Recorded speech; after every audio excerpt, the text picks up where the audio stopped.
দয়া করে আমাকে ছেড়ে দেন। আমার কাছে যা আছে সব নিয়ে যান, তাও আমার কোনো ক্ষতি করেন না। তোমার মতো এমন সুন্দরী মেয়েকে এভাবে টাকা নিয়ে ছেড়ে দেয় কিভাবে বলো? তোমাকে দেখলে তো যে কোনো ছেলে পাগল হয়ে যাবে। আর সেখানে তো আমি একটা খারাপ ছেলে, আর তোমাকে ছেড়ে দিব ভাবলে কিভাবে? আপনার হাত জোর করে বলছি, আমার সর্বনাশ করবেন না। আপনার যত টাকা লাগে আমাকে বলেন, আমি দিয়ে দিব, কিন্তু আমার ক্ষতি করেন না। আদিবা আদিত্যর কাছে হাত জোর করতে লাগলো আর কান্না করতে লাগলো।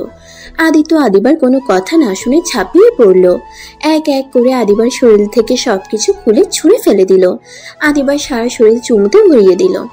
আদিবা আদিত্যকে সরিয়ে দেওয়ার চেষ্টা করতে লাগলো আর কান্না করতে লাগলো, কিন্তু আদিবার কান্না আদিত্যর কানে পৌঁছালো না। আদিত্য নিজের মতো করে আদর করতে লাগলো।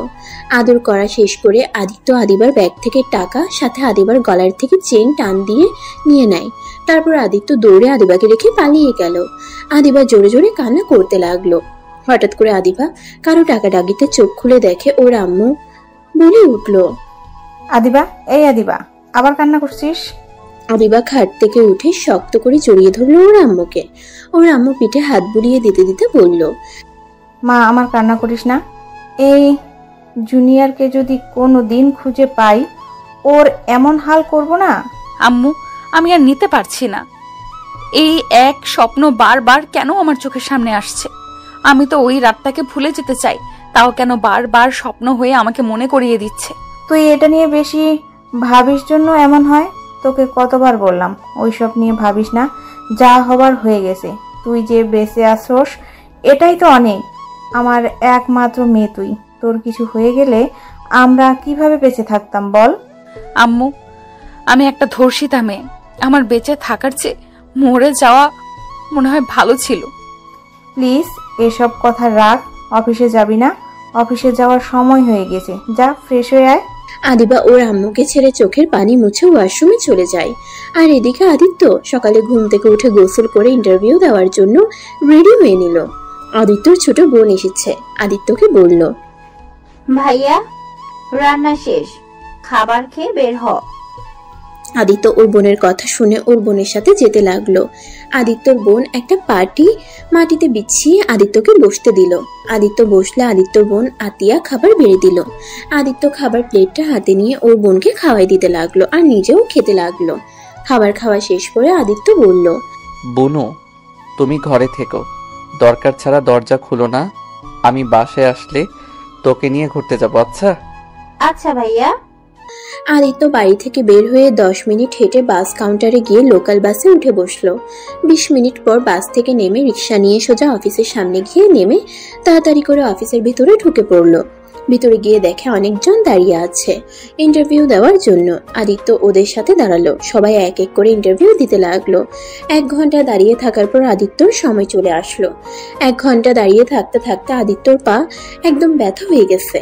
তারপর নিজেকে ঠিক করে ক্যাবিনের সামনে গিয়ে বলল, আসতে পারি ম্যাম? আসুন। আদিত্য ভিতরে গিয়ে আদিবাকে দেখে চমকে গেল। আদিত্যর হাত পা কাঁপতে লাগলো। আদিবা আদিত্যকে বসতে বলল। আদিত্য বুঝতে পারছে না বসবে নাকি দৌড়ে পালিয়ে যাবে। আদিত্যকে এভাবে দাঁড়িয়ে থাকতে দেখে আদিবা বলল, কি ব্যাপার, বসছেন না কেন? বসেন। আদিত্য ঢোক গিলতে গিলতে চেয়ার টেনে বসলো। আদিবার দিকে কাগজপত্র দিয়ে দিল। আদিবা দেখে বলল, আপনি দেখছি অনেক ভালো স্টুডেন্ট, তা এই চাকরি কেন করতে আসলেন? আপনার তো আরো পড়া বাকি আছে, এই অল্প বয়সে চাকরি নিতে এসেছেন? আমার চাকরিটা দরকার, তাই এই বয়সে চাকরির ইন্টারভিউ দিতে এসেছি। বুঝলাম। আমার একজন বিশ্বস্ত মানুষ লাগবে, যে আমার আশেপাশে সব সময় থাকবে, আমাকে প্রোটেক্ট করবে, আর সাথে আমার হাত কাজগুলো করে দিবে। আচ্ছা। আদিবা আদিত্যকে অনেক ধরনের প্রশ্ন করতে লাগলো। আদিত্য ভয়ে ভয়ে প্রশ্নের সবগুলো উত্তর দিতে লাগলো। আদিবা আদিত্যকে বলল, আচ্ছা, আপনি তাহলে আসতে পারেন। আদিত্য আর কোনো কথা না বলে সালাম দিয়ে সোজা বের হয়ে দীর্ঘ নিঃশ্বাস ফেলে অফিস থেকে তাড়াতাড়ি করে বের হয়ে গেল। আদিত্য হেঁটে বাস স্ট্যান্ডে চলে গেল। বাসের অপেক্ষায় বসে থাকলো। আদিত্য বাস কাউন্টারের সামনে বসে ভাবতে লাগলো, হায় আল্লাহ, এ আমি কি করছি? যদি কোনোদিন ধরা পড়ে যাই তাহলে আমাকে মেরে ফেলবে, আর ভাগ্যক্রমে তার অফিসে ইন্টারভিউ দিতে গেলাম। যদি সেই দিন কালো মাস্ক পরা না থাকতো তাহলে তো আমাকে চিনে ফেলতো। আদিত্য কথা ভাবতে লাগলো। বাস আসলে আদিত্য ভাবনার জগৎ থেকে বের হয়ে বাসে উঠে বসলো। জ্যাম থাকায় 1 ঘন্টা পর বাস থেকে নেমে পায়ে হেঁটে চলে গেল বাসায়। বাসায় গিয়ে দরজা নক করতে লাগলো। আতিয়া, বুনু কই? তুমি ঘুমিয়ে গেছো নাকি? আদিত্য দরজা হালকা ধাক্কা দিলেই সাথে সাথে দরজা খুলে গেল। আদিত্য অবাক হয়ে গেল। ঘরের ভিতরে ঢুকে আদিত্য যেন থমকে গেল। আদিত্য দৌড়ে গিয়ে ওর চাচাতো ভাইকে লাথি দিয়ে ফেলে দিল। আদিত্য ওর বোনের পা জড়িয়ে ধরে কান্না করতে লাগলো। গলা ফাঁস থেকে আতিয়াকে নামিয়ে খাটে শুয়ে দিয়ে মুখে ডাকতে লাগলো, এই বুনু, বুনু, এই বুনু উঠো না। এই বুনু, কথা বলছো না কেন? উঠো না। আদিত্য চিৎকার করে কান্না করতে লাগলো। আদিত্য ওর চাচাতো ভাইয়ের দিকে তাকাতেই ওর চাচাতো ভাই দৌড়ে পালাতে যাবে। তখনই আদিত্য ওর বোনকে দেখে দৌড়ে গিয়ে ওর চাচাতো ভাইকে ধরে মারতে লাগলো। ওর চাচাতো ভাই চিৎকার করে সবাইকে ডাকলে সবাই দৌড়ে আসে। আদিত্য রান্নাঘরের বটি নিয়ে এসেছে। সোজা ওর চাচাতো ভাইকে কোপাতে লাগলো। এইটা দেখে সবাই ভয়ে কেঁপে উঠলো। আদিত্য ওর চাচা চাচি আদিত্যকে থামানোর চেষ্টা করলো। আমাকে ছাড়েন, আপনার ছেলেকে আমি মেরে ফেলবো। আমার বোনকে ধর্ষণ করে মেরে ফেলেছে, আর আমি ওকে ছেড়ে দিব ভাবলেন কিভাবে? আদিত্য ওর চাচাতো ভাইকে আরেকটা কোপ দিতে যাবে, সাথে সাথে পুলিশ এসে আদিত্যকে ধরলো। আদিত্য চিৎকার করে কান্না করতে করতে বলল, স্যার, আমাকে ছেড়ে দেন, আমি ওকে মেরে ফেলবো। ওই আমার ছোট বোনকে মেরে ফেলেছে, আমি ওকে ছাড়বো না। সবাই রুমের ভিতরে গিয়ে আতিয়ার মৃত দেহ দেখে পুলিশরা আতিয়াকে আর আদিত্যকে নিয়ে চলে গেল। আর আদিত্যর চাচাতো ভাইকে হসপিটালে পাঠিয়ে দিল। আদিত্য আতিয়ার লাশ ধরে চিৎকার করে কান্না করতে লাগলো আর আতিয়াকে জড়িয়ে ধরে বলল, এই বুনু, উঠো না। এভাবে চোখ বন্ধ করে আসো কেন? বুনু, চোখ খুলো দয়া করে। আমাকে ছেড়ে চলে যেতে পারো না? আদিত্য চিৎকার করে কান্না করতে লাগলো। 5 বছর পর আদিত্য জেল থেকে বের হয়ে চারিদিকে চোখ বুলিয়ে দেখতে লাগলো। আদিত্য সারা মুখে দাড়ি দিয়ে ভরে গেছে। আদিত্যকে চেনা যাচ্ছে না। আদিত্য জেলখানা থেকে সোজা বাড়িতে চলে গেল। বাড়িতে গিয়ে দেখে ঘরের টিলাগুলো ঝোল ধরে গেছে। সারা বাড়ি জঙ্গল দিয়ে ভরে গেছে। আদিত্যকে দেখতে সবাই এসেছে। সবাই আদিত্যকে দেখে নানা ধরনের কথা বলতে লাগলো। আদিত্য দরজা খুলে ভিতরে ঢুকে দেখে মাকড়সার জাল দিয়ে রুম ঢেকে গেছে। আদিত্য মাকড়সার জালগুলো সরিয়ে আতিয়ার ছবিটা আলমারি থেকে বের করে হু হু করে কেঁদে উঠলো আর বলতে লাগলো, আমার জন্য আজ তোমাকে হারিয়ে ফেললাম। কথায় আছে না, অন্যর সাথে অন্যায় করলে নিজের সাথে হয়। সেই দিন যদি আমি ওই ভুলটা না করতাম, আজ এমনটা হয়তো হতো না। আমার পাপের শাস্তি তোকে পেতে হলো রে বোন, আমাকে তুই ক্ষমা করে দিস। আদিত্য কথাগুলো বলে অঝোর ধারায় কান্না করতে লাগলো।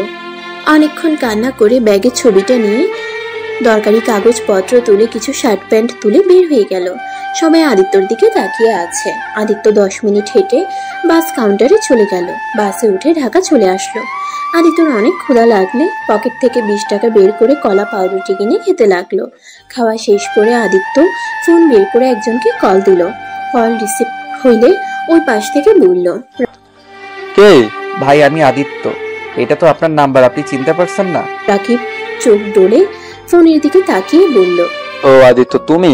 ঘুমের ভিতরে নাম্বার দেখি নাই। আচ্ছা, তুমি কি সারা পেয়েছো? জি। তুমি এখন কোথায় আছো? জি, আমি বাস কাউন্টার থেকে নেমেছি, একটা দোকানে বসে আছি। আচ্ছা, তুমি বাস কাউন্টারের আশেপাশে থাকো, আমি মানুষ পাঠিয়ে দিচ্ছি। আচ্ছা ভাইয়া। আদিত্য বাস কাউন্টারের সামনে গিয়ে বসলো। অনেকক্ষণ অপেক্ষা করার পর আদিত্যকে কল দিলে আদিত্য রিসিভ করলে 2 জন লোক এসে আদিত্যকে নিয়ে গেল। আদিত্যকে একটা বিশাল বড় বাড়ির সামনে নিয়ে গিয়ে গাড়ি থেকে নামিয়ে দিল। আদিত্য গেট দিয়ে ঢুকে রাকিবকে কল দিলে রাকিব রিসিভ করে বলল, সদর দরজার কাছে আসো। আপনি কোথায়? আমি বসার ঘরে আছি, তুমি আসো। আদিত্য কলটা কেটে সদর দরজার কাছে গিয়ে কলিং বেল চাপ দিতেই দরজা খুলে গেল। আদিত্যকে দেখে মেয়েটা ভিতরে নিয়ে গেল। ভিতরে যেয়ে রাকিব এসে হ্যান্ডশেক করলো। আদিত্যকে নিয়ে বসার ঘরে গেল। আদিত্যকে রাকিব ওর আব্বু আম্মুর সাথে পরিচয় করিয়ে দিতে যাবে। আদিত্য চমকে উঠলো। আদিত্য কিছু বলার আগে রাকিবের আম্মু রাহেলা বেগম বলল, তুমি আমার ছেলেকে জেলের ভিতর অনেক যত্ন রেখেছিলে, তোমার কথা অনেক শুনেছি। তোমাকে কি বলে যে ধন্যবাদ দেব? তোমার সব ঘটনা শুনছি, সত্যি তোমার সাথে খুব খারাপ হয়েছে। আজ থেকে তুমি আমার এখানে থাকবে আর নিজেকে এখনই একা ভাববো না। আজ থেকে আমরা তোমার আপনজন। রাহেলা বেগমের কথা শুনে আদিত্যর চোখ দিয়ে কয়েক ফোঁটা পানি বের হইলে চোখ মুছে বলল, আপনাকে কিভাবে যে ধন্যবাদ দিব আমি ভাষা খুঁজে পাচ্ছি না। রাকিব ভাইয়ার থেকে শুনেছিলাম আপনাদের কথা। আসলে আপনারা অনেক ভালো মানুষ। আচ্ছা রাকিব, তুমি যাও, আদিত্যকে রুম দেখিয়ে দাও। আচ্ছা আম্মু। আদিত্য রাকিবের সাথে যেতে লাগলো। আদিত্য পিছন মুড়ে আরেকবার রাহেলা বেগম আর সাইফুল চৌধুরীকে দেখতে লাগলো। আদিত্যকে রুমে নিয়ে গেল। রাকিব বলল, রুম তোমার পছন্দ হয়েছে? ভাইয়া আপনাকে যে কিভাবে ধন্যবাদ দিব আমি ভাষা খুঁজে পাচ্ছি না। আপনি আমাকে নিজের বাড়িতে থাকতে দিচ্ছেন। ভাইয়া আমাকে কি এত বিশ্বাস করা ঠিক হচ্ছে? দেখ আদিত্য, আমার তোমাকে অনেক ভালো লেগেছে। আমি তোমায় বলছিলাম তুমি আমার ছোট ভাই, তোমাকে আমি ছোট ভাইয়ের মতোই ভালোবাসি। আমি তোমার সাথে 2 বছর থাকছি। আমি এই 2 বছরে তোমাকে যতটা চিনেছি, তুমি মানুষটা অসাধারণ। শোনো, ফ্রেশ হয়ে নাও, বাইরে বের হবো। তোমার মুখের কি অবস্থা হয়েছে? চুল কাটতে হবে, দাড়ি কাটতে হবে, পোশাক কিনতে হবে। একদম পাগল পাগল দেখা যাচ্ছে তোমায়। ভাইয়া আমার জন্য এত খরচ করতে হবে না। আপনি আমাকে থাকতে দিয়েছেন, এটাই আমার জন্য যথেষ্ট। আমাকে একটু একটা কাজ দিলে আর কিছু চাই না। এত কথা বলো না। 2 বছরে বুঝে গেছো আমার রাগ উঠে যায়, যার কারণে 2 বছর জেলও খাটতে হয়েছে। রাগে বসে নিজের গার্লফ্রেন্ডকে মেরে ফেলতে নিয়েছিলাম, আর তুমিও আবার রাগ তুলো না। আর আমি যা করি তাই চুপচাপ দেখে যাও। ভাইয়া এত রাগ কিন্তু ভালো না। আর আপনি তো আপুকে অনেক ভালোবাসেন, কেন যে মাথা গরম করে তাকে হারিয়ে ফেললেন? ভাইয়া আপুর কোনো খোঁজ পাইছেন?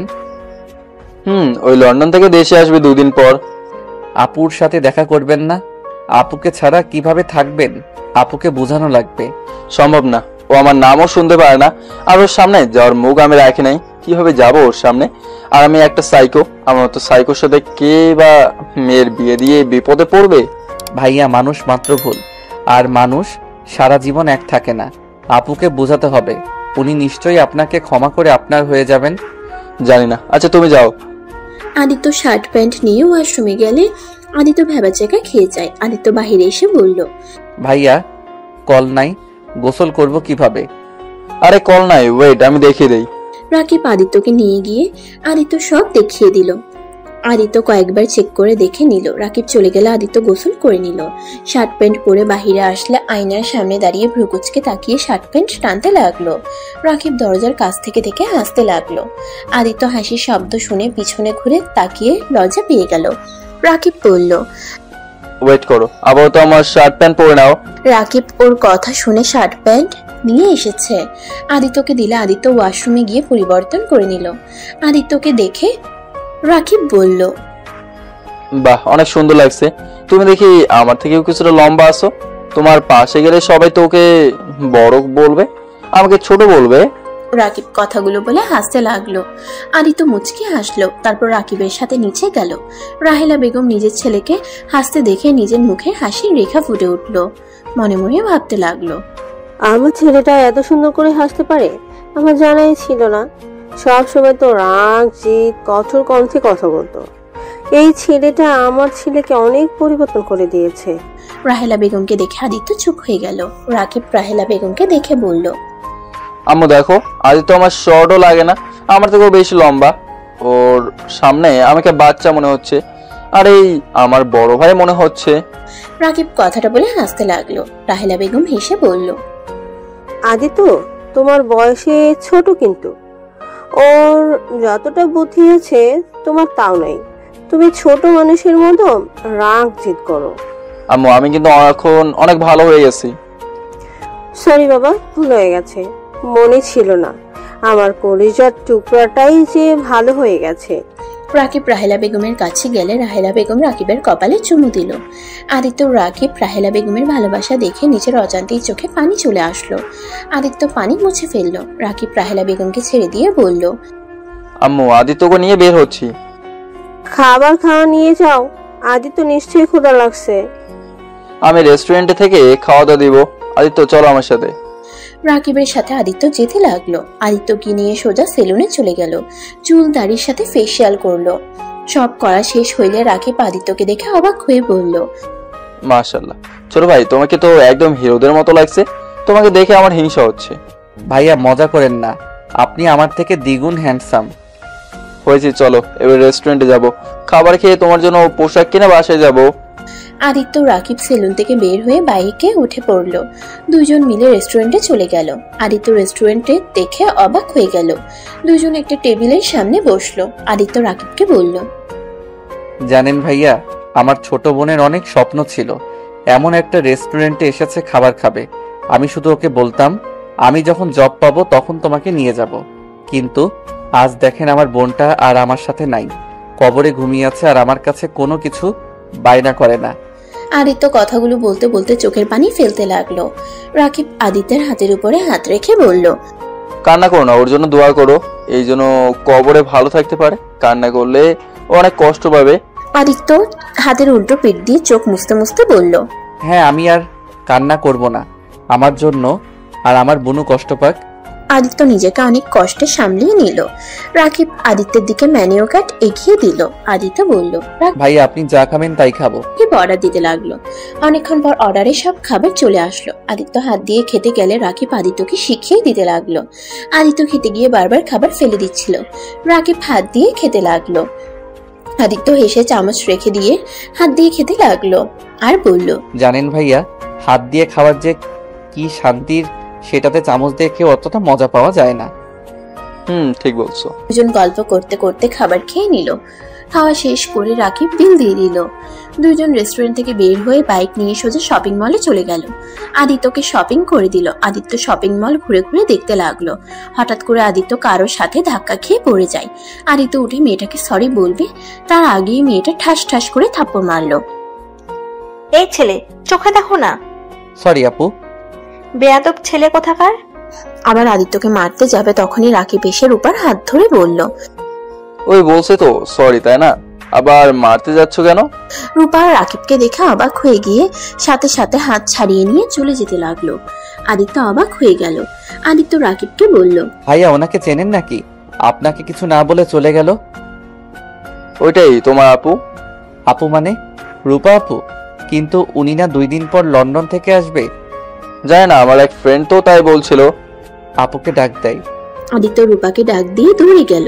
রাকিব আদিত্যর পিছন পিছন যেতে লাগলো আর বলতে লাগলো, আদিত্য দাঁড়াও। আপুকে আগে আটকে নেয়, তারপর দাঁড়াবো।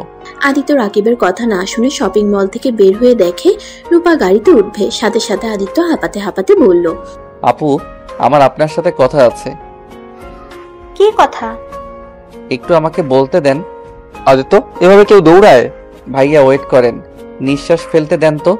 রূপা রাকিবকে দেখে গাড়িতে উঠতে যাবে, সাথে সাথে আদিত্য গাড়ির দরজা আটকিয়ে দিয়ে বলল, আপু প্লিজ রাগ করে চলে যাবেন না, প্লিজ একটু আমার কথা শুনেন। আমি কারো কথা শুনতে চাই না। আর তুমি কে যে তোমার কথা শুনতে হবে? আপনার একটা ছোট ভাই হিসেবে ধরতে পারেন, প্লিজ আমার কথাটা শুনেন। রূপা কিছু বলতে যাবে তখনই পিছন থেকে কেউ বলে উঠল, রূপা।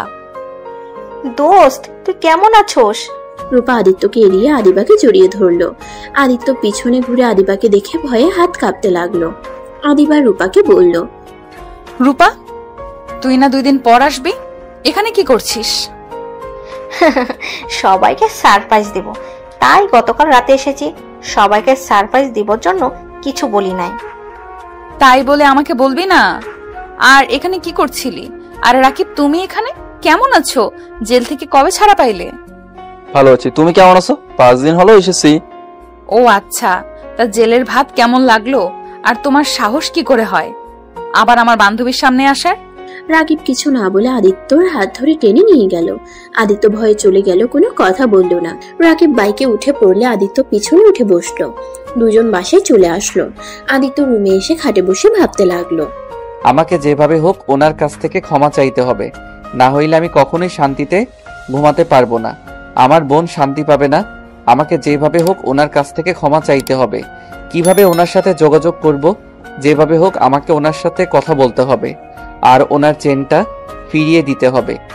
আদিত্য কথাগুলো ভাবছিল। রাকিব নিজের রুমে গিয়ে রূপার কথা ভেবে চোখ বেয়ে পানি ছড়াতে লাগলো। 8টার দিকে আদিত্য রাকিবের রুমে আসলে রাকিবের রুম অন্ধকার হয়ে আছে। আদিত্য লাইট চালিয়ে দিল। রাকিব উপর হয়ে শুয়ে আছে। আদিত্য রাকিবকে আস্তে আস্তে ডাকতে লাগলো। রাকিব ঘুম ঘুম চোখে খাটে বসে বলল, কিছু বলবেন? ভাইয়া আপনি কি কান্না করছেন? ভাইয়া কান্না না করে আপুকে বোঝানোর চেষ্টা করলে তো পারেন। আর আপু যদি আপনাকে সত্যিই ভালোবেসে থাকে আমার বিশ্বাস লাস্টবারের মতো আপনাকে উনি ক্ষমা করে দিবে। আমি কোন মুখে ওর সামনে যাব? আমি ওকে গলার টেপে মেরে ফেলতে চাইছিলাম শুধুমাত্র অন্যজনের কথায় ওকে ভুল বুঝে। আমি কেমন ভালোবাসলাম ওকে যে আমি ওকে বিশ্বাস করতে পারলাম না, অন্য কারো কথায় ওকেও অবিশ্বাস করলাম। ভাইয়া, আপনি অন্যায় করছেন। আপনি তো 2 বছর জেলও খাটলেন। আপনার আম্মু আব্বু বা কেউ আপনার খোঁজ খবরও নেয় নাই, আপনাকে শাস্তি দিয়েছে। আপনি তো এখন আগের মতো নাই, অনেকটা ভালো হয়ে গেছেন। এ আমাকে কখনোই ক্ষমা করবে না, ও আমাকে সহ্য করতে পারছে না। আচ্ছা ভাইয়া, নতুন করে আপুকে পটালে কেমন হয়? মানে? আদিত্য রাকিবকে কিছু প্ল্যান বলল। রাকিব শুনে ভ্রুকুচকে বলল, মুখে জুতা ছুঁড়ে মারবে। আরে তাই তো করতে পারেন। আচ্ছা আচ্ছা ভাইয়া, একটা কথা বলার ছিল। বলো। আপুর সাথে যে একটা মেয়ে দেখলাম, উনিকে আপনি কি চিনেন? চিনি, আমার আব্বুর আর রূপার আব্বুর বন্ধুর মেয়ে, আর রূপার বেস্ট ফ্রেন্ড। ও আচ্ছা, ওনার কি বিয়ে হয়ে গেছে? না, বিয়ে ঠিক হয়েছিল, কিন্তু আদিবা ধর্ষণের শিকার হয়েছিল। যার কোনায় যার সাথে বিয়ে ঠিক হয় তারা বিয়ে ভেঙে দিয়ে চলে যায়, আর ধর্ষিতা মেয়েকে কেউ বিয়ে করতে চায় না। বিয়ে করতে চাইলে ওদের সম্পদের লোভে বিয়ে করতে আসে। এটা তো ভালো করে জানো। ধর্ষিতা মেয়েদের জীবন কতটা কঠিন হয়ে দাঁড়ায় সমাজের মানুষদের জন্য। আর শুনছি ওর নাকি বিয়ে ঠিক হয়েছে, 4 দিন পর মনে হয় বিয়ে। আমাদের দাওয়াত দিয়েছে, বাট আমি যাব না, আব্বু আম্মু যাবে। কেন যাবেন না? শুনেন, এইটাই ভালো সময়। রূপা আপু তো অবশ্যই ওনার বিয়েতে যাবে, তখন ওনাকে কাছে পাবে, ওনাকে ইমপ্রেস করতে সুবিধা হবে। তাই তো, কতটা খারাপ বলো না? এই সুযোগ কাজে লাগাতে হবে। এখন মন খারাপ না করে হাসেন। আচ্ছা তুমি বসো, আমি ওয়াশরুম থেকে আসছি। রাকিব ওয়াশরুমে চলে গেল। আদিত্য নিজের উপরে অনেক রাগ হতে লাগলো। মনে মনে ভাবতে লাগলো, আল্লাহ জানে আমার জন্য ওনাকে কত কি সহ্য করতে হয়েছে। দর্শিতা মেয়েদের জীবনটা একদম সমাজের মানুষ নরক বানিয়ে ফেলে। এই আল্লাহ, আমি আর পারছি না। কিছু মিনিটের সুখের জন্য একটা লাইফ বরবাদ করে ফেলছি। আমি কিভাবে ওনার থেকে ক্ষমা চাইবো? কোন মুখ নিয়ে ওনার সামনে দাঁড়াবো? আদিত্য কথাগুলো ভাবতে লাগলো। আর রাকিব ওয়াশরুম থেকে ফ্রেশ হয়ে বের হয়ে আদিত্যকে বলল, চলো ছাদে যাই, রাতে ভিউটাই অনেক সুন্দর লাগে। আচ্ছা চলেন। আদিত্য রাকিবের সাথে ছাদে চলে গেল। ছাদে গিয়ে দুজন দোলনায় বসে থেকে আকাশের দিকে তাকিয়ে দেখতে লাগলো। আদিত্য রাকিবকে ডাকতে দিলে আদিত্য আর রাকিব নিচে চলে গেল। 4 জন খাবার খেতে বসলো। আদিত্য খাবার খাচ্ছিল আর মাঝে মাঝে রাহেলা বেগম আর সাইফুল চৌধুরীর দিকে তাকিয়ে দেখতে লাগলো। বিষয়টা রাহেলা বেগমের চোখে পড়লো। রাহেলা বেগম খাবার মুখে দিতে দিতে বলল, আদিত্য কিছু লাগবে? যা লাগে নিয়ে খাও। না আন্টি, কিছু লাগবে না। 4 জন খাবার খাওয়া শেষ করে বসার ঘরে গিয়ে বসে গল্প করতে লাগলো। কথা বলার মাঝখানে আদিত্য বলে উঠল, আচ্ছা রাকিব ভাইয়া কি একাই? তার কোনো ভাই বোন নাই? আদিত্যর কথা শুনে রাহেলা বেগম সাইফুল চৌধুরী থমকে গেল। রাহেলা বেগমের মুখ মলিন হয়ে গেল। আদিত্য তাদের মুখ দেখে বলল, আঙ্কেল আন্টি, আমি কোনো ভুল করে প্রশ্ন করে ফেললাম, তাহলে সরি, আমাকে ক্ষমা করে দেন। আরে না, কোনো ভুল প্রশ্ন করো নাই। আমার 2টাই সন্তান। আরেকজন কোথায়? জানি না। মানে? আমার ছোট সন্তান কোথায় আছে আমরা কেউ জানি না। বেঁচে আছে নাকি মারা গেছে কিছুই জানি না। কথাটা বলে রাহেলা বেগমের চোখ পানিতে টলমল করতে লাগলো। রাকিব রাহেলা বেগমের দিকে তাকিয়ে বলল, আম্মু আবার কান্না করছো? আমি তো আসি নাকি? এভাবে কান্না করলে আমার ভালো লাগে না কিন্তু। রাকিবের কথা শুনে চোখ মুছে ফেললো। আমি আর কাটবো না, তোমরা খাবার খাও। রাহেলা বেগম আর কিছু না খেয়ে উঠে চলে গেল। আদিত্য মাথা নিচু করে বলল, সরি, আমার জন্য আন্টি না খেয়ে চলে গেল। আরে তেমন কিছু না, আম্মু মাঝে মাঝে এমন করে। আমার ছোট ভাই হারিয়ে যাওয়ার পর থেকে এমন করে, অনেকবার খাবার ছেড়ে উঠে গেছে। আচ্ছা ভাইয়া, আপনার ছোট ভাই হারিয়ে গেল কিভাবে? 2004 সালে আম্মু আমাকে আর ছোট ভাইকে রাফিনকে নিয়ে পার্কে গেছিল। আমি আইসক্রিমের বায়নাতে হলে আম্মু আমার জন্য আইসক্রিম কিনতে চলে যায়, আর আমি আর আমার ছোট ভাই খেলা করছিলাম। হঠাৎ করে আমি প্রজাপতি দেখে প্রজাপতির পেছন পেছন চলে যাই। আমি রাস্তায় পৌঁছে গেলে অ্যাক্সিডেন্ট হতে যাবে, তার আগে আম্মু দৌড়ে আমার কাছে যায়, আমাকে কোলে তুলে নিয়ে এসেছে। দেখে আমার ছোট ভাই যেখানে রেখে গেছিলাম ওইখানে নাই। শুধু আমার ছোট ভাই না, ওইখানে আরো ছোট 3টা বাচ্চা ছিল, ওদের কেউ খুঁজে পায় না। আজ 20 বছর হয়ে গেল, কাউকে এখন পর্যন্ত পাওয়া যায় নাই।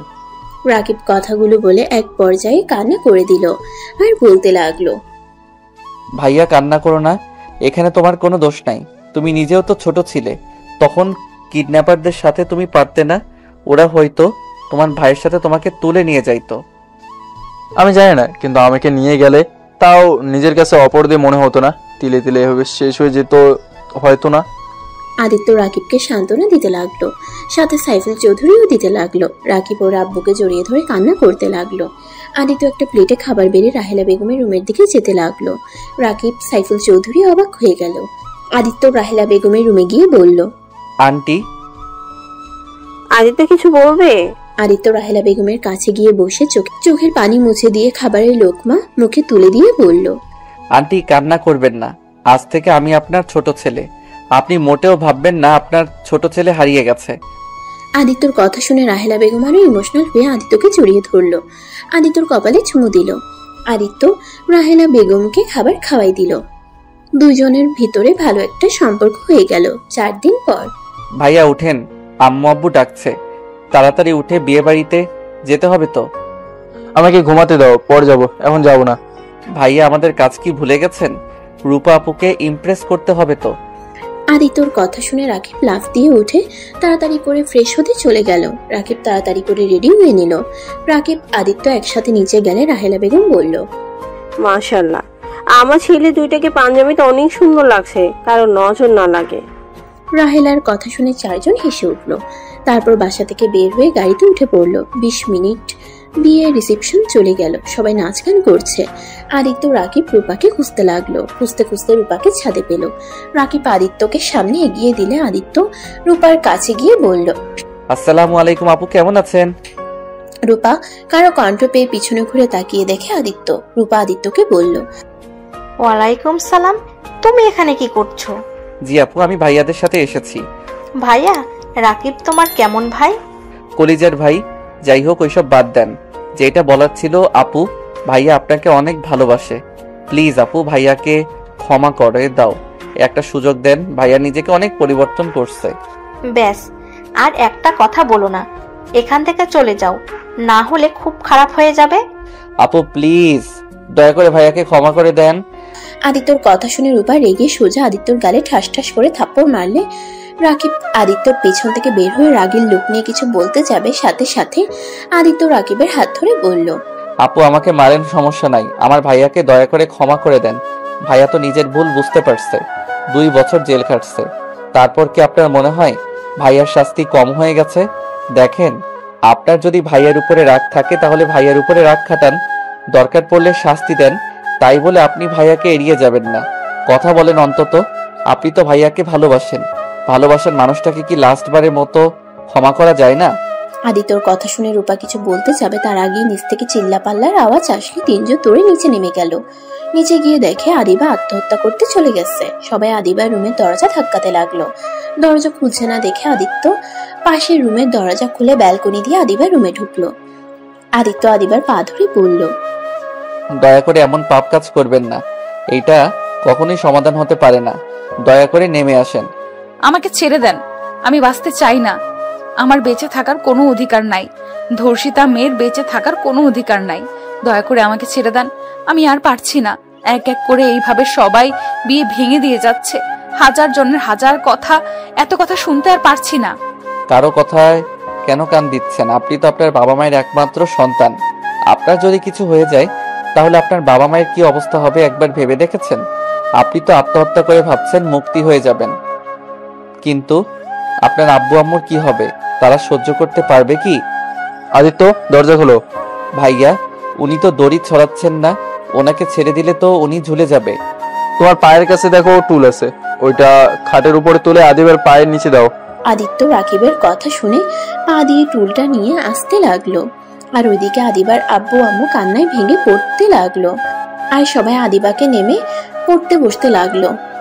আদিত্য অনেক কষ্টে টুলটা নিয়ে আদিবার পায়ের কাছে দিয়ে দরজা খুলতে যাবে, সাথে সাথে আদিবা পায়ের কাছ থেকে টুল ছড়িয়ে ঝুলে পড়ে। আদিত্য দরজা খুলে দিলে সবাই রুমে ঢুকে পড়ে। আদিবার আব্বু আম্মু আদিবার হাত জড়িয়ে ধরে কান্না করতে লাগলো আর বলতে লাগলো, আদিবা এমন কাজ করো না। কে কি বলো, ওইটা কানে নিচ্ছ কেন? কে তোমাকে বিয়ে করলো বা করলো না ওইটা দেখার বিষয় না।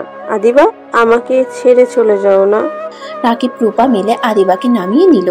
আদিবা জোরে জোরে কাঁদতে লাগলো। আদিত্যর নিজের উপরে অনেক রাগ হতে লাগলো। আদিত্য সহ্য করতে না পেরে আদিবার কাছে গিয়ে আদিবার হাত শক্ত করে জড়িয়ে ধরে বলল, আমি আপনাকে বিয়ে করতে চাই। আমি আপনাকে কথা দিচ্ছি, এই 5 বছর যতটা কষ্ট সহ্য করছেন আমি আপনাকে সম্পূর্ণ ভালোবাসা দিয়ে সব ভুলিয়ে দেওয়ার চেষ্টা করব। দয়া করে আমাকে একটা সুযোগ দেন আপনাকে ভালোবাসার। আমি আপনার লাইফটা পরিবর্তন করে দিতে চাই। প্লিজ এভাবে ভেঙে পড়বেন না। আদিত্যর কথা শুনে সবাই অবাক হয়ে যায়। আদিবার আব্বু আম্মু অবাক হয়ে আদিত্যর দিকে তাকালে রাহেলা বেগম বলল, কি আদিত্য তুমি বিয়ে করবে মানে? আদিবা তোমার বড় আপুর মতো। আম্মু, বয়স কোনো ব্যাপার না। আঙ্কেল আন্টি, আপনাদের কাছে আপনার মেয়েকে আমি চাচ্ছি। আমি একটা বেকার ছেলে আর আমি গরিব ঘরের সন্তান। আমি আপনার মেয়েকে বিয়ে করতে চাই।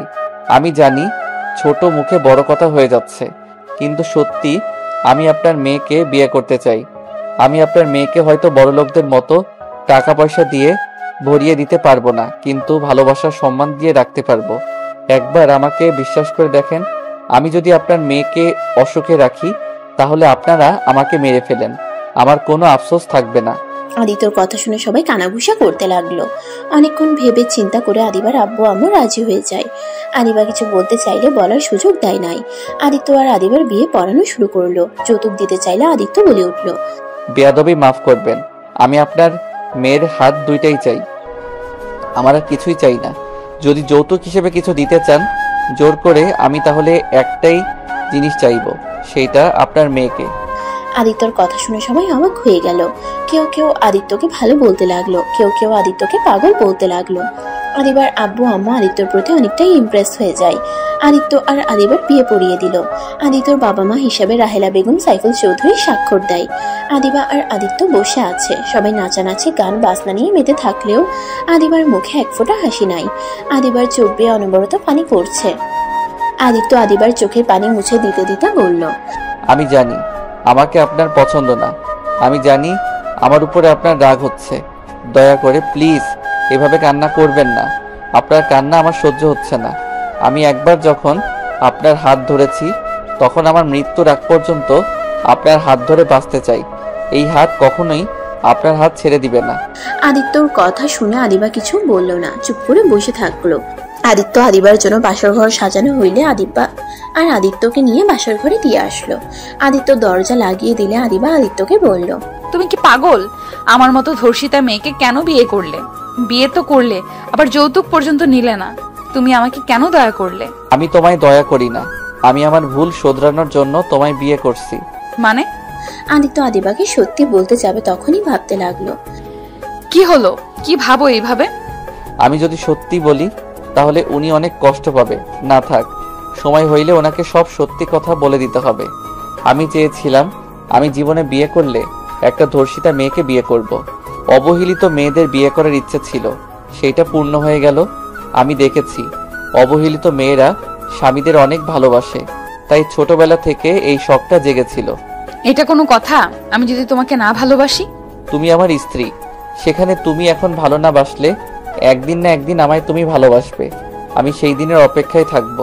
শোনো, বাস্তব দুনিয়ায় চলার চেষ্টা করো, কল্পনার দুনিয়ায় চলো না। আমি বাস্তব দুনিয়াতে আসি। যাই হোক, আজকে আমাদের বাসর রাত, আর আপনি কি এলোমেলো কথা বলা শুরু করছেন? বাসর রাত নিয়ে কত স্বপ্ন ছিল। বউ ঘোমটা দিয়ে বসে থাকবে, আমি গিয়ে বউয়ের ঘোমটা খুলে কপালে চুমু দিয়ে প্রশংসা করব, তা তো কিছুই হলো না। উল্টা বউ আমাকে জেরা করা শুরু করে দিয়েছে। আদিত্যর কথা শুনে আদিবার হাসি পেল, কিন্তু হাসলো না। হাসি আটকিয়ে বলল, এত যে বড় বড় কথা বলছো, এখন যদি বলি তুমি আমাকে টাচ করতে পারবে না, আমি তোমাকে অনুমতি দিলাম না, তখন তুমি কি করবে? বউ অনুমতি না দিলে সেখানে তো আর কিছু করার নাই। জোর করে তো আর বউকে টাচ করা যাবে না। গুড, যাও ঘুমিয়ে পড়ো, আমার অনেক ঘুম পাচ্ছে। ঘুমালে আবার আত্মহত্যা করবেন না তো? কি মনে হয়? কি আর মনে হবে, যারা একবার আত্মহত্যা করতে যায় তাদের পিছনে শয়তান লেগে পড়ে সবসময় কুপরামর্শ দিবে। রাগ হইলে কষ্ট পারলে বলবে এত কষ্ট সহ্য করে কি হবে, আত্মহত্যা করো, সবাইকে মুক্তি করে দে, তোকে কেউ ভালোবাসে না। আদিত্যর কথা শুনে আদিবা পিছনে ঘুরে মিটিমিটি হাসতে হাসতে ওয়াশরুমে চলে গেল। আদিত্য বিছানার উপরে বসে নিচের দিকে তাকিয়ে থেকে মনে মনে ভাবতে লাগলো, আপনার মুখে আমি হাসি ফুটাবো, আমার জন্য আপনার মুখের হাসি চলে গেছে। আমি আপনাকে আগের মতো স্বাভাবিক করে দিব, যেভাবে হোক আপনাকে আমার ভালো রাখতে হবে। আদিত্য ওর পকেট থেকে ওর বোনের ছবি বের করে বুকে জড়িয়ে চোখের পানি ফেলতে লাগলো আর ভাবতে লাগলো, বোন রে, তোমাকে যে আমি খুব মিস করছি। বোন, তুমি কি দেখতে পারছো আমি আমার ভুল শুধরানোর জন্য ওনাকে বিয়ে করেছি। আমি জানি না উনি যখন সত্যিটা জানতে পারবে আমাকে ক্ষমা করে দিবে কিনা। ওয়াশরুমের দরজা খোলার শব্দ পেয়ে আদিত্য সাথে সাথে চোখ মুছে ছবিটা পকেটে রেখে দিল। আদিবা আদিত্যকে দেখে বলল, আচ্ছা, একটা কথা বলো তো। জি বলেন। তোমার কণ্ঠটা কেমন জানি চেনা চেনা লাগে, কোথায় যেন শুনেছি। আর তোমাকে কি আগে আমি দেখেছি? আদিত্য আদিবার কথা শুনে ভয় পেয়ে গেল, ঢুক গিলতে লাগলো। আদিবা প্রকুচকে তাকিয়ে বলল, কি হলো, কথা বলছো না কেন?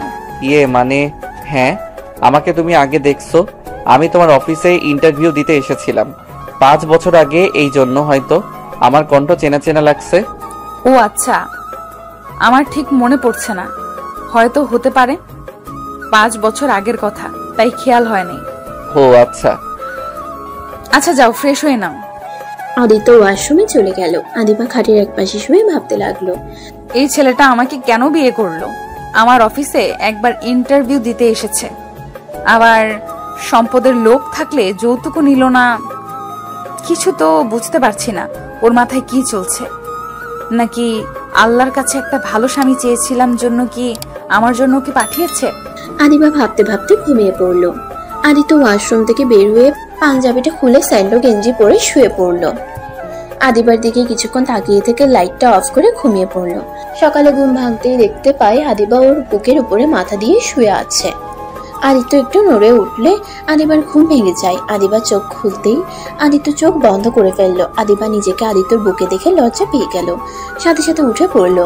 আদিত্যর দিকে তাকিয়ে মনে মনে ভাবতে লাগলো, মাশাআল্লাহ, আমার বরটাকে কত সুন্দর লাগছে, একটা ছোট বাচ্চাদের মতো ঘুমাচ্ছে। আল্লাহর কাছে হাজার হাজার শুকরিয়া।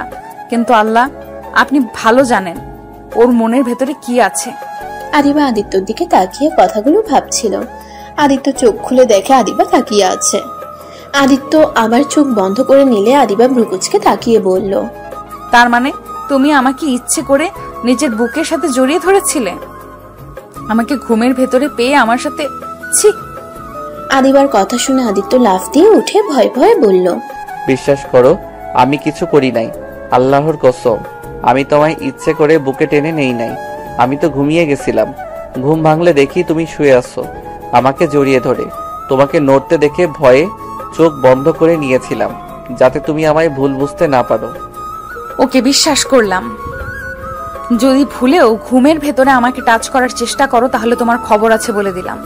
আদিবা কথাটা বলেই খাট থেকে নেমে মিটিমিটি হাসতে লাগলো আর মনে মনে বলতে লাগলো, বরটা কি ভয়টাই না পেয়ে গেছে, মুখটা দেখার মতো ছিল। আদিবা ওয়াশরুমে চলে গেল। আদিত্য খাটের উপরে বসে পড়লো। আদিবা গোসল করে আসলো। আদিবা তোয়ালা পিছিয়ে আসলে আদিত্য সাথে সাথে চোখ সরিয়ে নিল। আদিবা ড্রেসিং টেবিলের সামনে গিয়ে হেয়ার ড্রায়ার দিয়ে চুল শোকাতে লাগলো। আদিত্য আর চোখে তাকিয়ে দেখতে লাগলো। আদিবা আয়নায় আদিত্যকে আর চোখে তাকাতে দেখে মিটিমিটি করে হাসতে লাগলো আর ভাবতে লাগলো, দেখবো কি করে, কতক্ষণ নিজেকে কন্ট্রোল করে রাখো, আমার অনুমতি ছাড়া কতক্ষণ নিজেকে ধরে রাখতে পারো। আদিবা চুল শুকিয়ে আদিত্যর দিকে ভ্রুকুচকে তাকিয়ে বলল, এভাবে কি দেখছো? আদিবার কথা শুনে আদিত্য থতমত খেয়ে গেল। আদিত্য তোতলাতে তোতলাতে বলল, কই কি দেখছি? আমি তো দেখলাম তুমি আমার দিকে তাকিয়েছিলে। হ্যাঁ, তাকাইছি। আমি তো আর আপনাকে ধরি নাই। আর আপনি এভাবে একটা ছেলে মানুষের সামনে থাকলে যে কোনো ছেলের আদর করতে ইচ্ছে করবে।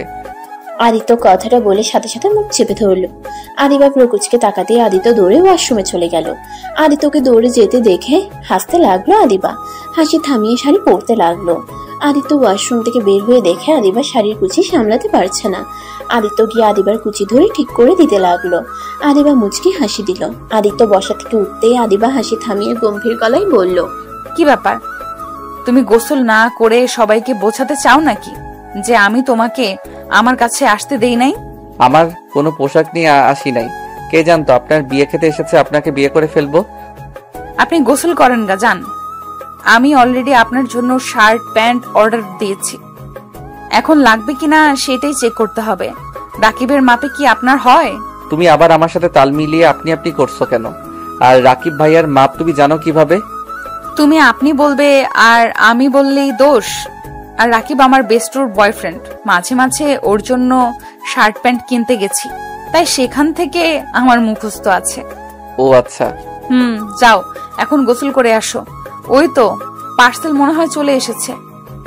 আদিবা ওয়াশরুমে চলে গেল। আদিবা দরজা খুলে দেখে রাকিব রূপা দাঁড়িয়ে আছে। রাকিব আদিবার দিকে তাকিয়ে বলল, তোকে কি বলবো রে? তোর যেটা মন চায় ওইটাই ডাক। তোরা দুইজন একসাথে কাহিনী কি? তোর পার্সেল দিতে এসেছিলাম, এখানে আবার এটা কেন এসেছে আমি কি জানি। আমার ছোট ভাইয়ের সাথে দেখা করতে আসছি। ভাব। আচ্ছা দুইজন বসেক। রাকিব খাটে বসলে আদিবা পার্সেল দিতে দিতে রাকিবের কোলে বসে পড়ে। আদিবা হাসতে লাগলে রূপার সাথে সাথে কোল থেকে নেমে রাকিবকে মারতে লাগলো। রাকিব রূপাকে ধরে বলল, আর আমি কি ইচ্ছে করে তোমাকে কোলে বসেছি নাকি? তুমি নিজেই তো আমার কোলে বসেছো। তুই দেখলে আমি বসছি, তাহলে তুই সরে গেলি না কেন? আরে ভাবার কই সুযোগ দিলে যে সরে যাবো নাকি থাকবো? নি দুইজন থাম। আদিত্য তোয়ালা পরে ওয়াশরুম থেকে বের হয়ে দেখে রাকিব আর রূপা। আদিত্যর দিকে তাকিয়ে রূপা বলল, বাহ আদিবা, তোর জামাই তো কত কিউট রে। কথাটা বলে লজ্জায় মুখ বানালে আদিবা রেগে আদিত্যর দিকে পার্সেল ছুঁড়ে মেরে বলল, নিজের শরীর সবাইকে দেখানোর খুব ইচ্ছা জাগছে তাই না? যাও ভেতরে, যত সব। আদিত্য পার্সেলটা নিয়ে ওয়াশরুমে চলে গেল। আদিবাকে রেগে যেতে দেখে রূপা হাসতে হাসতে বলল, বাহ বাহ, বান্ধবী দেখি জামাইয়ের দিকে কারো নজর দিতে দিবে না। দোস্ত, আর কাউকে জামাইয়ের ভাগ দিস বা না দিস, আমাকে দিস তাহলে চলবে। রূপা রাগ তুলিস না, আমার জামাইয়ের দিকে নজর দিলে খবর আছে। তোর বয়ফ্রেন্ডের দিকে আমি কোনোদিন নজর দিয়েছি? দেশ নাই, ওটা তোর ভুল, তাই বলে আমি যে দেব না এটা তো হতে পারে না। রূপা বাজে কথা বলবে না, আদি তো তোমার দেবর হবে, তাই ওকে নিয়ে মজা করা বন্ধ করো। কিসের দেবর? ওই আমার জামাই হবে। রাকিব রেগে যেতে লাগলো, সাথে আদিবাও রেগে গেল। দুজনকে রাখতে দেখে রূপা মনে মনে অনেক হাসতে লাগলো। আদিত্য ওয়াশরুম থেকে বের হয়ে দেখে রাকিব রেগে আছে। আদিত্য তাড়াতাড়ি করে গিয়ে রাকিবকে ধরে বলল, ভাইয়া কি হয়েছে, এত রাগ করছো কেন? ভাইয়া তোমাকে না বললাম মাথা ঠান্ডা রাখতে? আদিত্যকে রাকিব ধাক্কা দিয়ে সরিয়ে দিয়ে বলল, তুমি আর একটা কথা বলবে না। আমার ভালোবাসাকে তুমি নিয়ে নিচ্ছ। এই কয়েকদিনে আমার আব্বু আম্মুর মনে অনেকখানি জায়গা করে নিয়েছো, আবার আমার ভালোবাসার মানুষটার দিকে নজর দিচ্ছ। রাকিব আদিত্যকে আর কিছু বলতে না দিয়ে হানহান করে চলে গেল। আদিত্য থ হয়ে দাঁড়িয়ে থেকে রাকিবের চলে যাওয়ার দিকে তাকিয়ে দেখতে লাগলো। আদিত্য রূপার দিকে তাকিয়ে বলল, আপু আমি আপনার সাথে কি করছি? আপনি ভাইয়াকে কি বলছেন? আমি তো আপনাকে নিজের বড় বোনের মতো দেখি। আরে কিসের বড় বোন? আমাকে বইয়ের নজরে দেখতে পারো। আদিবা আরো রেগে গেল। রেগে রূপার সামনে আদিত্যকে ধরে ঠোঁটে কিস করে দিল। আদিত্য রূপা অবাক হয়ে গেল। আদিত্য চোখ বড় বড় করে ফেলে। আদিবা 2 মিনিট পর ছেড়ে দিয়ে আদিত্যকে শক্ত করে জড়িয়ে ধরে বলল, আদিত্য শুধু আমার স্বামী, আর কারো না। আমার স্বামীর দিকে যে নজর দিবে আমি তার চোখ তুলে ফেলবো। আদিত্য আদিবার কথা শুনে ইমোশনাল হয়ে গেল। আদিত্য আদিবার দিকে তাকিয়ে ভাবতে লাগলো, আমাকে নিয়ে তুমি এমন পাগলামি করছো? যখন জানতে পারবে আমি কোনো ভালো ছেলে না, আমি তোমার জীবনটা বরবাদ করে দেওয়ার সেই মানুষটা, আমায় তুমি তখন ঘৃণা করবে। আমাকে এতটা ভালোবাসা তখন আর হয়তো দিবে না। রূপা আদিবার পাগলামি দেখে হাসতে লাগলো। আদিবা রূপাকে দেখে হাসতে হাসতে বলল, তোর কি মনে হয় আমি তোর জামাইয়ের দিকে নজর দেব? আরে আমি তো রাকিব আর তোকে একটু জেলাসি করাচ্ছিলাম। শোন, তুই ভালো করে জানোস আমার মন প্রাণ জুড়ে শুধুমাত্র রাকিব, আর কেউ নাই। আর জায়গা আমি কাউকে দিতেও পারবো না। আর আদিত্য তো আমার ছোট ভাইয়ের মতো, আর তার উপরে আবার তোর স্বামী, সেখানে আমি ওর দিকে নজর কিভাবে দিই বলতো? রূপার কথা শুনে আদিত্য অনেকটাই খুশি হলো। আর আদিবা লজ্জায় পড়ে গেল। আদিবা রূপাকে বলল, সরি। থাক, সরি বলতে হবে না। আর আদিত্য, তোমার ভাইকে বলো না আমি যে ওকে এখনো ভালোবাসি, তাহলে আবার আমার উপরে অধিকার খাটাতে আসবে। আপু ভাইয়া আপনাকে অনেক ভালোবাসে। ভাইয়া এখন আর আগের মতো কথায় কথায় রেগে যায় না। আপু ভাইয়াকে আর কষ্ট দিয়েন না, ভাইয়াকে ক্ষমা করে দেন। সময় হলেই দেব। ওকে আরো নিজেকে পাল্টাতে হবে। হ্যাঁ, ও আগের থেকে এখন সত্যি অনেক পাল্টে গেছে। কারণ এখন যদি আগের রাকিব হতো, রেগে আমার গলা চেপে ধরতো তোমাকে নিয়ে এইসব কথা বলার জন্য। কিন্তু ও নিজেকে অনেকটাই কন্ট্রোল করে চলে গেছে। কিন্তু আরো পরিবর্তন হতে হবে। আপু বেশি পরিবর্তন করতে গিয়ে আবার যেন হারিয়ে ফেলেন না।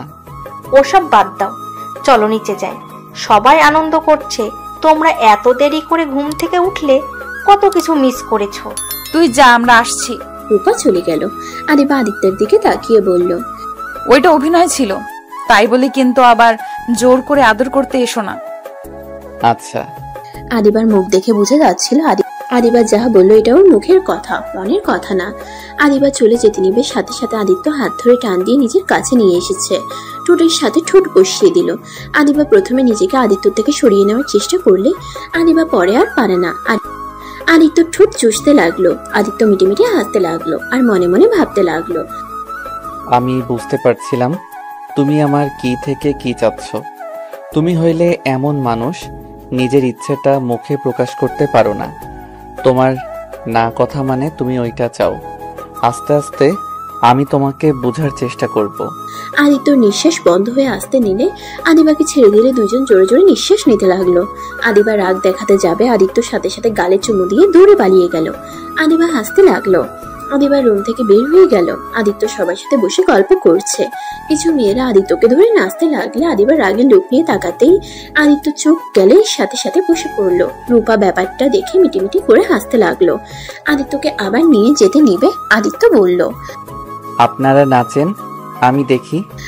আদিত্যকে ওরা জোর করতে লাগলে আদিবা ওদের সামনে গিয়ে দাঁড়ালে আদিবাকে নাচাতে লাগলো। আদিবা পড়ে যেতে নিবে, সাথে সাথে আদিত্য ধরে ফেললো। আদিত্য আদিবাকে সোজা করে দাঁড় করিয়ে দিল। আস্তে নাচেন, আর একটু হইলে উনি পড়ে যাইতো। আদিত্যর কথা শুনে সবাই হাসতে লাগলো আর বলতে লাগলো, আর সবাই মজা করে অনেক কিছু বলতে লাগলো। আদিবা লজ্জা পেয়ে গেল।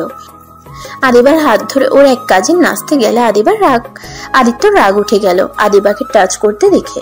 আদিত্য আদিবা আর আদিবার কাজিনের মাঝখানে গিয়ে আদিবার হাত ধরে নাচতে লাগলো আর কানে কানে বলল, আপনি ওনার সাথে কেন নাচলেন? আরে রেগে যাওয়ার কি আছে, ওইটা আমার কাজিন হয়তো। যে না সেই হোক্কা, আমার বউকে অন্য কেউ টাচ করতে পারবে না। রাকিবের সাথে থেকে কি তোমার মাথা গেছে নাকি? কেন ভাইয়া, কি করছে? রাকিব রূপাকে কারোর সাথে সহ্য করতে পারে না, ছোট ছেলেদের সাথেও ঝগড়া লাগিয়ে দেয়, আর তুমি দেখছি ওর মতো করছো। আদিত্য আদিবার কথা শুনে রূপার দিকে তাকালো। রূপা অন্য ছেলেদের সাথে নাচছে, রাকিব নিচের দিকে তাকিয়ে বসে আছে আর চোখে তাকিয়ে দেখতে লাগলো। আদিত্যর মাথায় একটা বুদ্ধি আসলো। আদিবাকে ছেড়ে দিয়ে রূপার কাছে গিয়ে রূপার হাত ধরে ঘোরাতে ঘোরাতে রাকিবের উপরে ছেড়ে দিল। রাকিব সাথে সাথে ধরে ফেললো। রাকিব রূপাকে ধরলে আদিত্য রাকিব আর রূপাকে তুলে বলল, ভাবি, আপনার কাজ দেখে অবাক। আমার ভাইকে রেখে অন্য ছেলের সাথে নাচা। অন্য ছেলেদের কাছে গেলে ধাক্কা দিয়ে ফেলে দিব, তখন বুঝবেন মজা কেমন লাগে। আদিত্য কথাগুলো বলে রাকিবের হাতে দিয়ে আদিবার কাছে চলে গেল। আদিবাকে ওইখান থেকে দূরে সরিয়ে নিয়ে এসে বলল, এত মানুষের ভিড়ে যাওয়ার দরকার নাই, নাচতে নাচতে ঘেমে গেছো। আদিত্য টিস্যু নিয়ে এসে আদিবার মুখ গলা মুছে দিতে লাগলো। আদিবার আব্বুর চোখে পড়লে আদিবার আম্মুকে থামিয়ে দিয়ে ইশারা করলে দুজন খুশি হয়ে চলে গেল। আদিবা আদিত্যর দিকে তাকিয়ে বলল, চলো খাবার খেয়ে আসি, অনেক ক্ষুধা লাগছে। আচ্ছা চলো। আদিত্য আদিবা দুজন খাবার খেতে চলে গেল। আদিত্য আদিবাকে খাওয়াই দিতে লাগলো। এটা দেখে সবাই বলতে লাগলো, বাহ বাহ, কি ভালোবাসা। রূপা কাছে এসে বসে পানি খেতে লাগলো আর বলল, আমার বান্ধবীকে এভাবে সারা জীবন ভালোবাসো, কখনো কষ্ট দিও না। চেষ্টা করব, বাট আপনি আমার ভাইয়াকে কষ্ট কেন দিচ্ছেন? ওর এটা পাওয়া উচিত, তাই। নিজেকে নিচে নামিয়ে ভাইয়াকে শাস্তি দেওয়ার মানে কি? এইটা নোংরামি হচ্ছে। তুমি কি বলতে চাচ্ছ? আপনি আর অন্য ছেলেদের সাথে এভাবে নাচবেন না। আমি খেয়াল করছি, ওই যে কালো চশমা পরা ওই ছেলেটা আর ডানের দিকে একটা ছেলে আছে, ওরা দুইজন বাজেভাবে টাচ করছিল। ওরা আমাদের ফ্রেন্ড। ফ্রেন্ড বলে কি? আপনাকে ওইভাবে টাচ করবে নাকি? রূপা কথাটা বলে চলে গেল। আদিবা আদিত্যর দিকে তাকিয়ে বলল, তুমি ওদের বিষয়ে এত না গলাচ্ছ কেন? তুমি জানো রাকিব কি করছে? আমার প্রিয় মানুষ যদি এমন করতো, আমি কবে ওর সাথে কথা তো দূর, ওর মুখও দেখতাম না। রূপা ভালোর জন্য এখনো রাকিবকে ভালোবেসে যাচ্ছে। আদিবার কথা শুনে আদিত্য ভীষণ খেলে আদিবা পানি দিলে আদিত্য পানি খেয়ে নিল। তারপর আদিবাকে খাওয়াই দেওয়া শেষ করে উঠে পড়লো টেবিল থেকে। আদিত্য রাহেলা বেগমকে খুঁজতে লাগলো। অনেকক্ষণ খোঁজাখুঁজির পর আদিত্য একটা রুমে রাহেলা বেগমকে কাঁদতে দেখলেন। আদিত্য কাঁধে হাত দিয়ে রাহেলা বেগম আবার কান্না করতে লাগলো। একটা ছবি বুকে জড়িয়ে আদিত্য বলল, আম্মু, আপনার কি হয়েছে? কার ছবি বুকে নিয়ে কান্না করেন? আদিত্য দেখো, আমার ছেলের ছবি। আমার ছেলে নিশ্চয়ই এখানে এসেছিল। এই ছবিটাই আমার ছেলের ছোটবেলার। তার সাথে একটা ছোট মেয়ের ছবি দেখছি। মেয়েটাকে জানি না, কিন্তু এইটা আমার ছেলের ছবি। এই ছবিটা এখানে কিভাবে আসলো আমি বুঝতে পারছি না। আদিত্য চমকে গেল। আদিত্য রাহেলা বেগমের হাত থেকে ছবিটা দেখে পকেটে হাত দিয়ে দেখে পকেটে ছবিটা নাই। আদিত্য ঢোক গিলতে লাগলো। রাহেলা বেগম কান্নায় ভেঙে পড়তে লাগলো। রাহেলা বেগমের কান্না দেখে আদিত্যর চোখে পানি আসতে লাগলো। রাহেলা বেগমকে সান্ত্বনা দিতে দিতে বলল, আম্মু, কান্না করবেন না। আপনার ছেলে যেখানে আছে ভালোই আছে নিশ্চয়ই। আমার সন্তান আমার এত কাছে ছিল, আর আমি তাকে পেয়েও হারিয়ে ফেললাম। আমি আমার সন্তানের কাছে যেতে চাই। আমার রাফি, আমার কলিজার টুকরাকে পাওয়ার একটা সুযোগ, সেটাও হারিয়ে গেল। আমি আমার সন্তানকে চাই, আমি আর পাচ্ছি না। রাহেলা বেগমের কান্না আর পাগলামি দেখে আদিত্য শক্ত করে জড়িয়ে ধরলে আদিত্যকে জড়িয়ে ধরে কান্না করতে লাগলো। আদিত্যর চোখ বেয়ে পানি ছড়তে লাগলো। আদিত্য গলাটা জড়িয়ে আসতে লাগলো। আদিত্য নিজেকে সামলিয়ে নিয়ে বলল, আম্মু, যদি আপনার ছেলে আপনার সামনে থাকতো তাহলে আপনি কি করতেন? আমার সন্তানকে আমি পেলে শক্ত করে জড়িয়ে ধরে খুব কাঁদতাম। আমার ছেলেকে আমি আর হারিয়ে যেতে দিতাম না। আমি এক নজর তাকে চোখের আড়াল হতে দিতাম না। আদিত্য, আমি কি আমার ছেলেকে কোনোদিনই পাবো না? আমার মৃত্যুর আগে আমি আমার ছেলেকে একবার দেখতে চাই। আগে তো কোনো খোঁজ পাইনি, এখন যখন একটা আশার আলো দেখলাম, তখন অবশ্যই আমার ছেলেকে খুঁজে পাবো, তাই না? আচ্ছা আম্মু, আপনার ছেলে তো অনেক বড় হয়ে গেছে। এখন কিভাবে বুঝবেন আপনার ছেলে এইটাই? যে কেউ এসে তো বলতে পারে আমি সেই আপনার ছেলে। এমন আর একজন এসেছে। আমার ছেলের শরীরে চিহ্ন আছে, মাথার ভিতরে একটা গুটি আছে। আদিত্য দরজাটা লাগিয়ে দিল। রাহেলা বেগম অবাক হয়ে গেল। আদিত্যকে বলল, আদিত্য কি করছো আদিত্য? তো কোনো কথা না বলে শার্ট খুলে ফেললো। পিছনের দিকে ঘুরে দাঁড়ালে রাহেলা বেগম অবাক হয়ে যায়। আদিত্য বলল, আম্মু, চেনার কোনো কিছু দেখতে পারছেন? ওয়েট, মাথার ভিতরে কিছু দেখাই। আদিত্য চুলগুলো বিলি কেটে ও রাহেলা বেগমের পাশে বসে দেখালে রাহেলা বেগম আদিত্যকে শক্ত করে বুকের সাথে জড়িয়ে ধরে কান্না করতে করতে বলল, আমার কলিজার টুকরা, আর তুই রাফি, আগে কেন বলস নাই? এতদিন কোথায় ছিলি? আদিত্যর সারা মুখে চুমু দিতে লাগলো। আদিত্য ওর আম্মুকে জড়িয়ে ধরে কান্না করতে লাগলো আর বলতে লাগলো, কি বলতাম? আমি যদি আপনাদের বলতাম আমি আপনাদের সন্তান, তাহলে আপনারা কেউ বিশ্বাস করতেন না। আমার পালিত মা বাবা যখন মারা যায় তখন ওনারা আমার গলার হারে আপনাদের ছবি দেখিয়েছিল, কিন্তু আমি ওই হারটা বিক্রি করে দিয়েছিলাম। আমার পালিত বাবা মা মারা যাওয়ার আগে আমাকে সবকিছু বলে গেছে। কিভাবে আমাকে তারা চুরি করেছিল, আমাকে তারা বিক্রি করে দিতে গেছিল, কিন্তু তার স্ত্রী মানে আমার পালিত মা আমাকে বিক্রি করতে দেয় নাই। তার নাকি আমার প্রতি অনেক মায়া হয়েছিল। তাদের কোনো সন্তান ছিল না। আমার 10 বছর সময় আতিয়া জন্মগ্রহণ করে। আমি তখনও জানতাম না আমি তাদের সন্তান না। আমার 17 বছর সময় আমার পালিত বাবা মা আমাকে সব বলে দিয়েছিল আমি তাদের সন্তান না। আমার ছোটবেলার সব কিছু আমার কাছে দিয়েছিল। তারা দুইজন এনকাউন্টার হয়ে মারা যায়। তারপর থেকে আমি আমার ছোট বোন আতিয়াকে নিয়ে একা থাকতাম।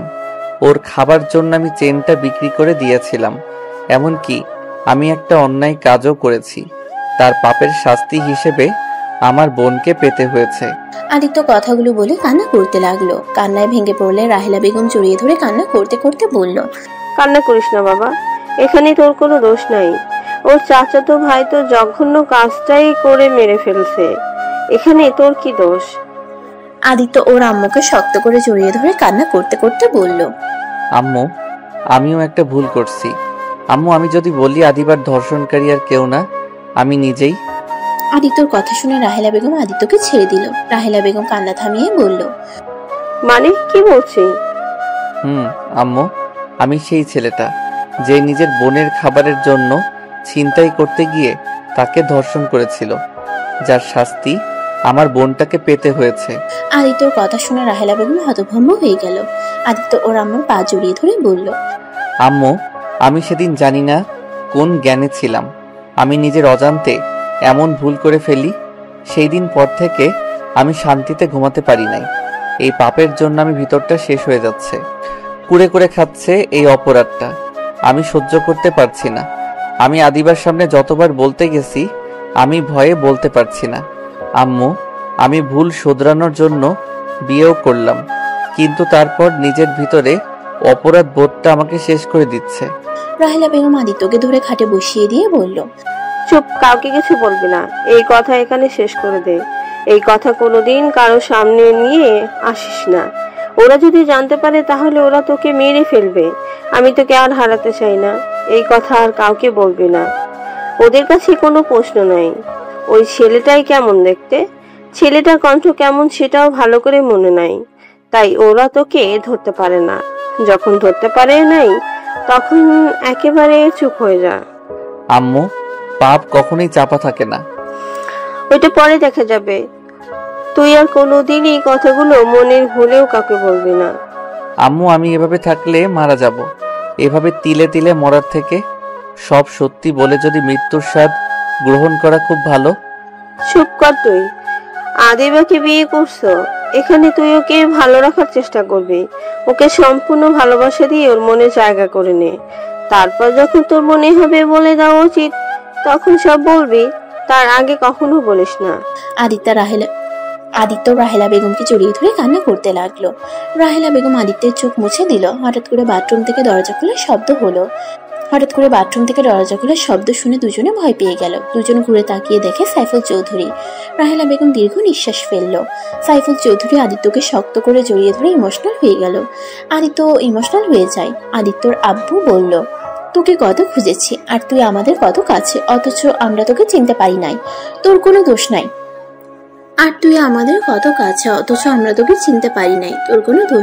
আজ যদি আমাদের সাথে থাকতি তাহলে কখনোই এমন ভুল হতো না। সব দোষ আমাদের। কেন যে তোকে সাবধানে রাখতে পারি নাই। সাইফুল চৌধুরীর কথা শুনে আদিত্য সাইফুল চৌধুরীর চোখের পানি মুছে দিয়ে বলল, আব্বু, আপনাদের কোনো দোষ নাই। ওনারা আমাদের চুরি করে নিয়ে গেছিল। সেখানে আপনাদের কি করার ছিল? আমার ভাগ্য খারাপ ছিল, তাই আমি সেই দিন কিডন্যাপ হয়েছিলাম। আর ভাগ্যক্রমে আবার আপনাদের সাথে দেখা হয়ে গেল। সাইফুল চৌধুরী আদিত্যর চোখের পানি মুছে বলে, চল সবাইকে বলবো আমার ছোট সন্তানকে আমি পেয়ে গেছি। সাইফুল চৌধুরীর কথা শুনে আদিত্য বলল, না আব্বু, এখন এসব কাউকে জানানোর দরকার নাই। আমি দেখতে চাই আদিবা আমাকে কতদিন সহ্য করতে পারে। আমি দেখতে চাই ওই আসলে কেমন মানুষ আর ওর বাবা মা বা কেমন মানুষ। আর হুট করে এইসব বলে কেউ বিশ্বাস করবে না, উল্টা আমাকে প্রতারক ভাববে। প্রতারক কেন ভাবে? তোর কাছে সব প্রমাণ আছে, আর আমরা তো জানি তুই আমাদের সন্তান। আগে না, আমি চাচ্ছি না কেউ আমার সম্পর্কে এখন জানুক। আপনারা তো জেনেছেন, এইটাই তো অনেক। অন্তত আর আমাকে নিয়ে টেনশন করবেন না। আদিত্য রাহেলা বেগম সাইফুল চৌধুরীকে বুঝাতে লাগলো। দুজন বুঝলে আদিত্য দরজা খুলে চলে গেল। রাকিব আদিত্যকে দেখে বলল, তোমার রূপা আপুকে দেখছো? না ভাবি, আবার কই গেল? ভাবি বলো না, ওই জানলায় খেপে যাবে। যাজ্ঞা, আমার তো ভাবি হবে, তাই না? না, করবে না। আচ্ছা চলো ভাইয়া, ওনাকে খুঁজি। আদিত্য রাকিব রূপাকে খুঁজতে লাগলো। অনেক জায়গায় খুঁজে কোথাও খুঁজে পেল না। আদিত্য রাকিবকে বলল, ভাইয়া, আমার মনে হয় আমাদের রুমে আছে, আর না হয় বাসায় চলে গেছে। বাসা যায় নাই, ওর আব্বু আম্মু ওখানে আছে। তাহলে আমাদের রুমে গিয়ে দেখি। আদিত্য রাকিব দুজন রুমের সামনে গিয়ে দরজা নক করলে রূপা এসে দরজা খুলে দেয়। আদিত্য রূপাকে দেখে টান দিয়ে রাকিবের হাতে তুলে দিয়ে বলল, জান, আমার বউয়ের সাথে সারাদিন কি করেন? এইদিকে আমার ভাই আপনাকে খুঁজতে খুঁজতে পাগল হয়ে যাচ্ছে, আর উনি আমার বউয়ের সাথে আড্ডা দিচ্ছে। বদমাইশ ছেলে, আমাকে এভাবে টান দিলে কেন? আর একটু হলেই পড়ে যাইতাম। পড়ে গেলে কি হইতো? একটু ব্যথা পাইতেন। আর আমার ভাইয়ের হৃদয় যেতে পুড়ে গন্ধ বের হয়ে গেছে। ওইদিকে খেয়াল নাই? আমার ওসব দেখার সময় নাই। আমি তোমার ভাইকে চিনি না। দূর চেনেন না চেনেন ওইটা শুনে লাভ নাই। আমি আমার বউয়ের কাছে গেলাম। আদিত্য কথাটা বলে দরজা লাগিয়ে দিল ওদের মুখের উপরে। রূপা দরজা ধাক্কাতে লাগলো। আদিত্য পিছনে ঘুরতে ঘুরতে বলল, বিবিজান কই গো আপনি? কথাটা বলে পিছনে ঘুরে হা হয়ে গেল। আদিবার আম্মু, রূপার আম্মু আর কিছু মহিলারা বসে আছে, সাথে আদিবাও বসে আছে। আদিত্যকে দেখে সবাই হেসে উঠলো।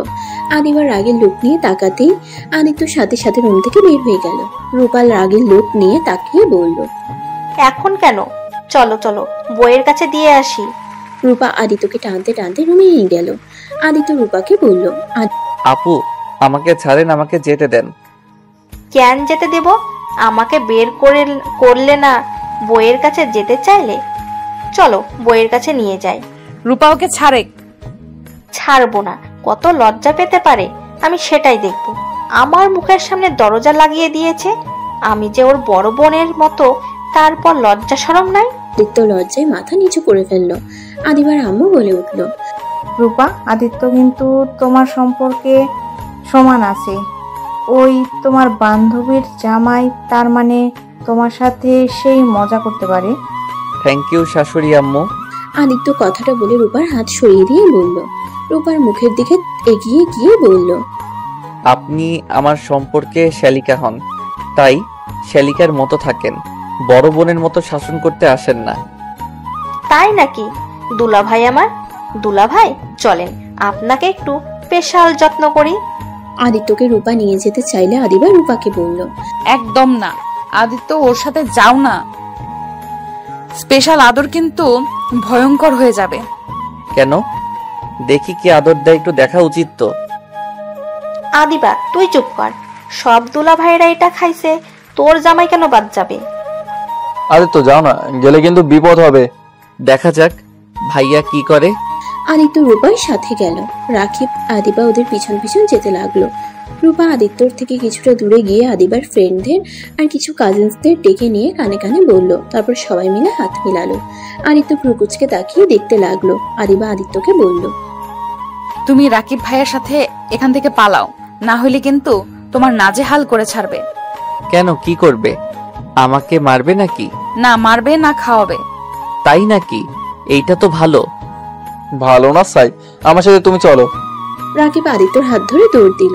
আদিত্যর পিছন পিছন রূপারা দৌড়ে যেতে লাগলো। আদিত্যকে বাইকে বসিয়ে রাকিব মুখ ভেঙচি দিয়ে পালিয়ে গেল। আদিত্যকে নিয়ে বাসায় চলে গেল। আদিত্য রাকিবের দিকে তাকিয়ে বলল, কি হয়েছে?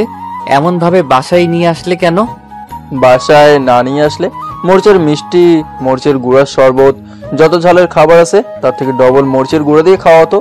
এর আগে আমার এক ফ্রেন্ড জামাই হসপিটালে ভর্তি ছিল, 5 জন ছিল। একদিন পর হসপিটাল থেকে নিয়ে আসা হয়েছিল। ওই 6 জন ওদের দেখলে ভয়ে কাঁপে।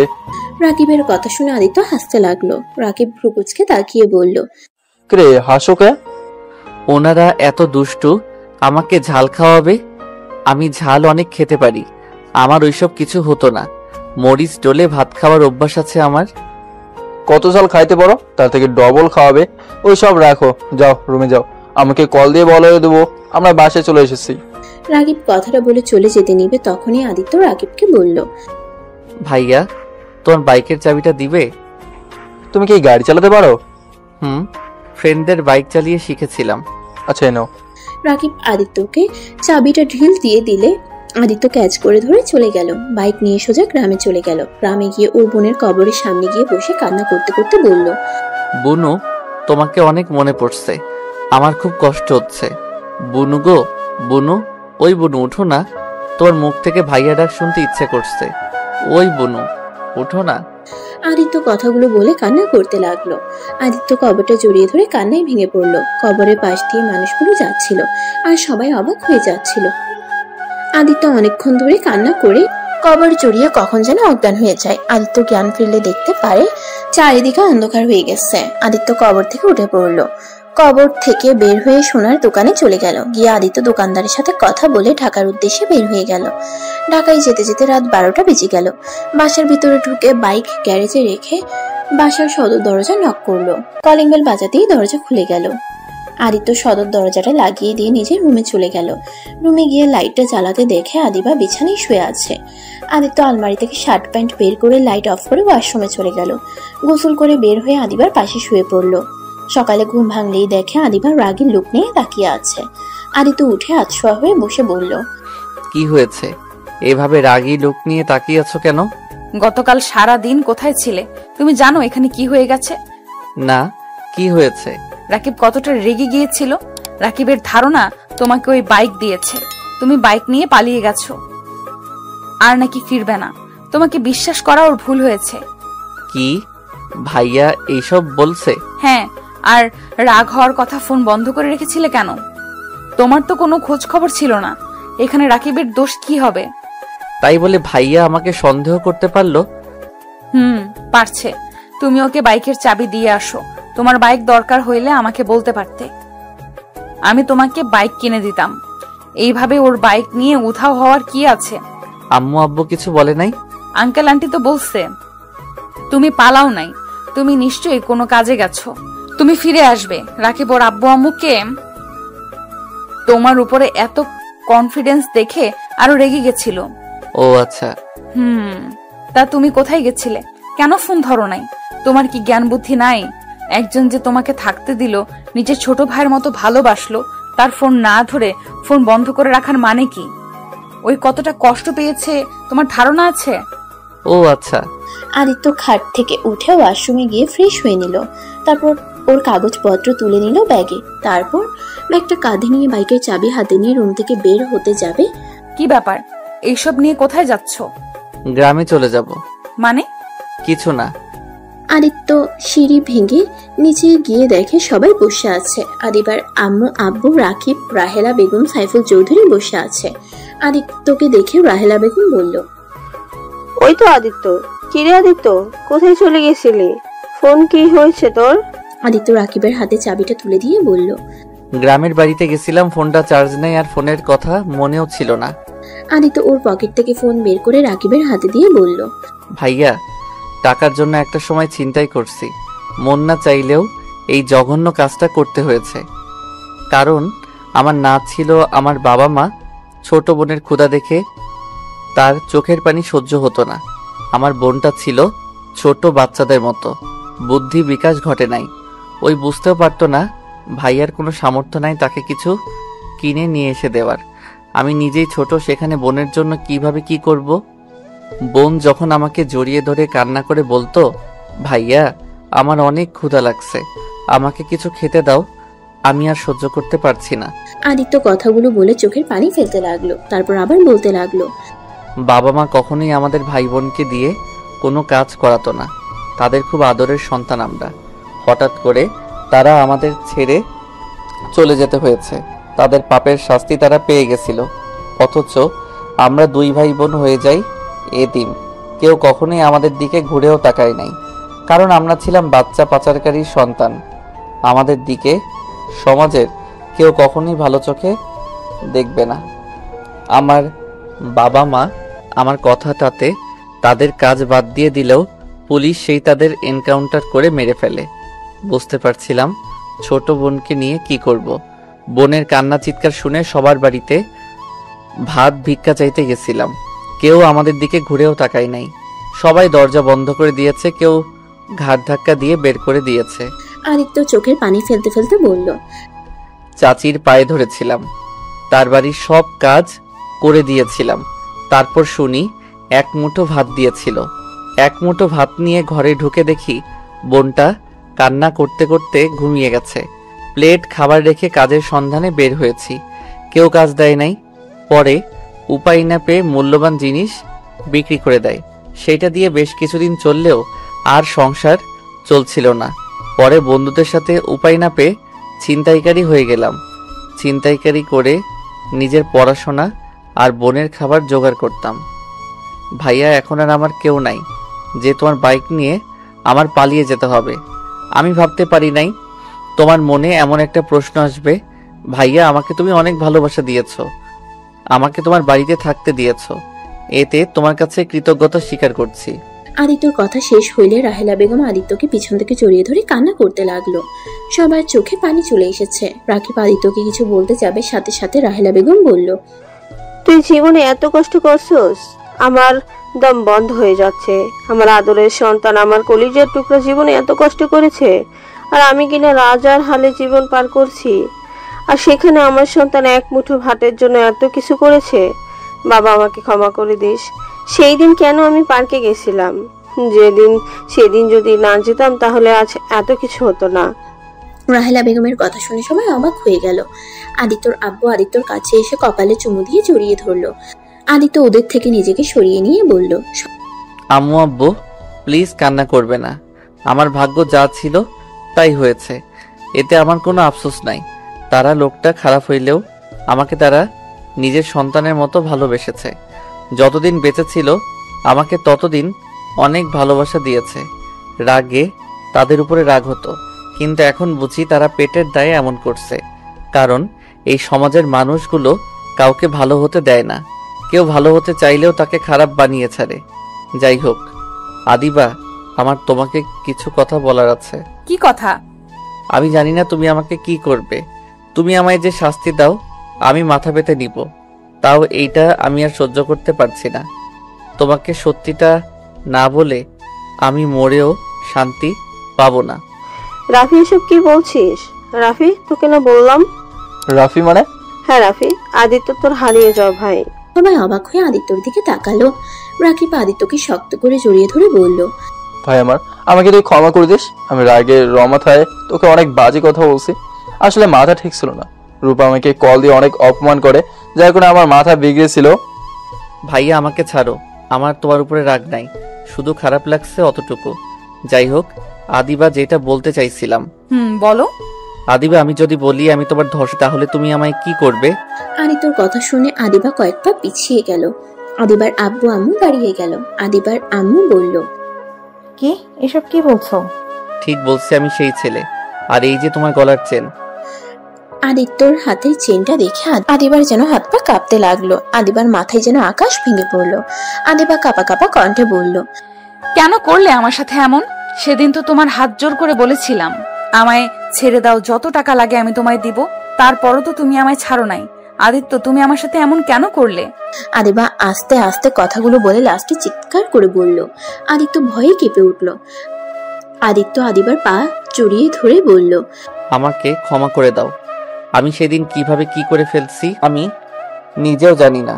আমি তোমার সাথে অন্যায় করার পর আমি একটা দিনও শান্তিতে ঘুমাতে পারি নাই। আদিবা, আমাকে প্লিজ ক্ষমা করে দাও, আর না হয় আমাকে শাস্তি দাও। তুমি যা শাস্তি দিবে আমি তাই মাথা পেতে নিব। আদিবা রেগে গিয়ে আদিত্যকে লাথি দিয়ে ফেলে দিয়ে বলল, তোর কোনো ধারণা আছে তোর জন্য আমাকে কত কি সহ্য করতে হয়েছে? তোর সামান্য ভুলের জন্য আমার লাইফটাই জাহান্নাম হয়ে গেছিল। আবার আমাকে ধর্ষে আমাকে বিয়ে করে নিজের পাপ কমাতে চাইছো নাকি? আদিবা ওর ফোন বের করে পুলিশকে কল করতে গেলে রাকিব রাহেলা বেগম আদিবাকে বুঝাতে গেলে আদিত্য ওদের থামিয়ে দিয়ে বলল, আম্মু ভাইয়া থামো, আমি অন্যায় করছি, আমার এটার শাস্তি পেতে হবে। আদিবা দেখো, আমার ভাই তোমার সাথে অন্যায় করছে। আমার ভাই যদি খারাপ হতো তাহলে তোমাকে কখনো সব সত্যি বলতো না। আর তোমার কাছে তো কোনো প্রমাণ ছিল না, ওকে ধরার কোনো সুযোগও ছিল না। দেখো, আমার ভাইকে পুলিশে দেবে না, বলে দিলাম। আদিবা কোনো কথা না বলে পুলিশকে কল দিয়ে বলে দিল। আদিত্য ওর আম্মু ভাই আব্বুকে বুঝাতে লাগলো। এর ভেতরে আদিত্যকে পুলিশ ধরে নিয়ে গেল। আদিবা হাঁটু গেড়ে বসে পড়লো। রাহেলা বেগম পুলিশদের বলতে লাগলো, স্যার, আমার সন্তানকে ছেড়ে দেন। ওই ছোট মানুষ বুঝতে পারে নাই। প্লিজ স্যার, ওকে ছেড়ে দেন। রাহেলা বেগমের কোনো কথা শুনলো না। আদিত্যকে নিয়ে যেতে লাগলো। আদিত্য আদিবার দিকে মুচকে হাসি দিয়ে বলল, ধন্যবাদ আপনাকে। আমি এখন নিজের ভিতরে কিছুটা হইলেও শান্তি পাচ্ছি। আম্মু আব্বু ভাইয়া কান্না করো না। আমি জানি না আমার কি হবে। আমার বোনের কবরটা সুযোগ হইলে একটু খোঁজ খবর নিও। জঙ্গল দিয়ে ভরে গেলেও একটু পরিষ্কার করে দিয়ে এসেছো। আদিত্য চলে গেল পুলিশের গাড়িতে উঠে। রাকিব রেগে আদিবাকে বলল, তো শান্তি হয়েছে তো, তাই না? এখানে বসে নাটক করিস না, যা এখন এখান থেকে, না হলে খুব খারাপ হয়ে যাবে। তুই ভালো করেই জানোস, যা এখান থেকে। আদিবার আব্বু আম্মু আদিবাকে নিয়ে চলে গেল। রাহেলা বেগম, রাকিব, সাইফুল চৌধুরী পুলিশ স্টেশনে চলে গেল। আদিত্যকে ছাড়ানোর অনেক চেষ্টা করতে লাগলো।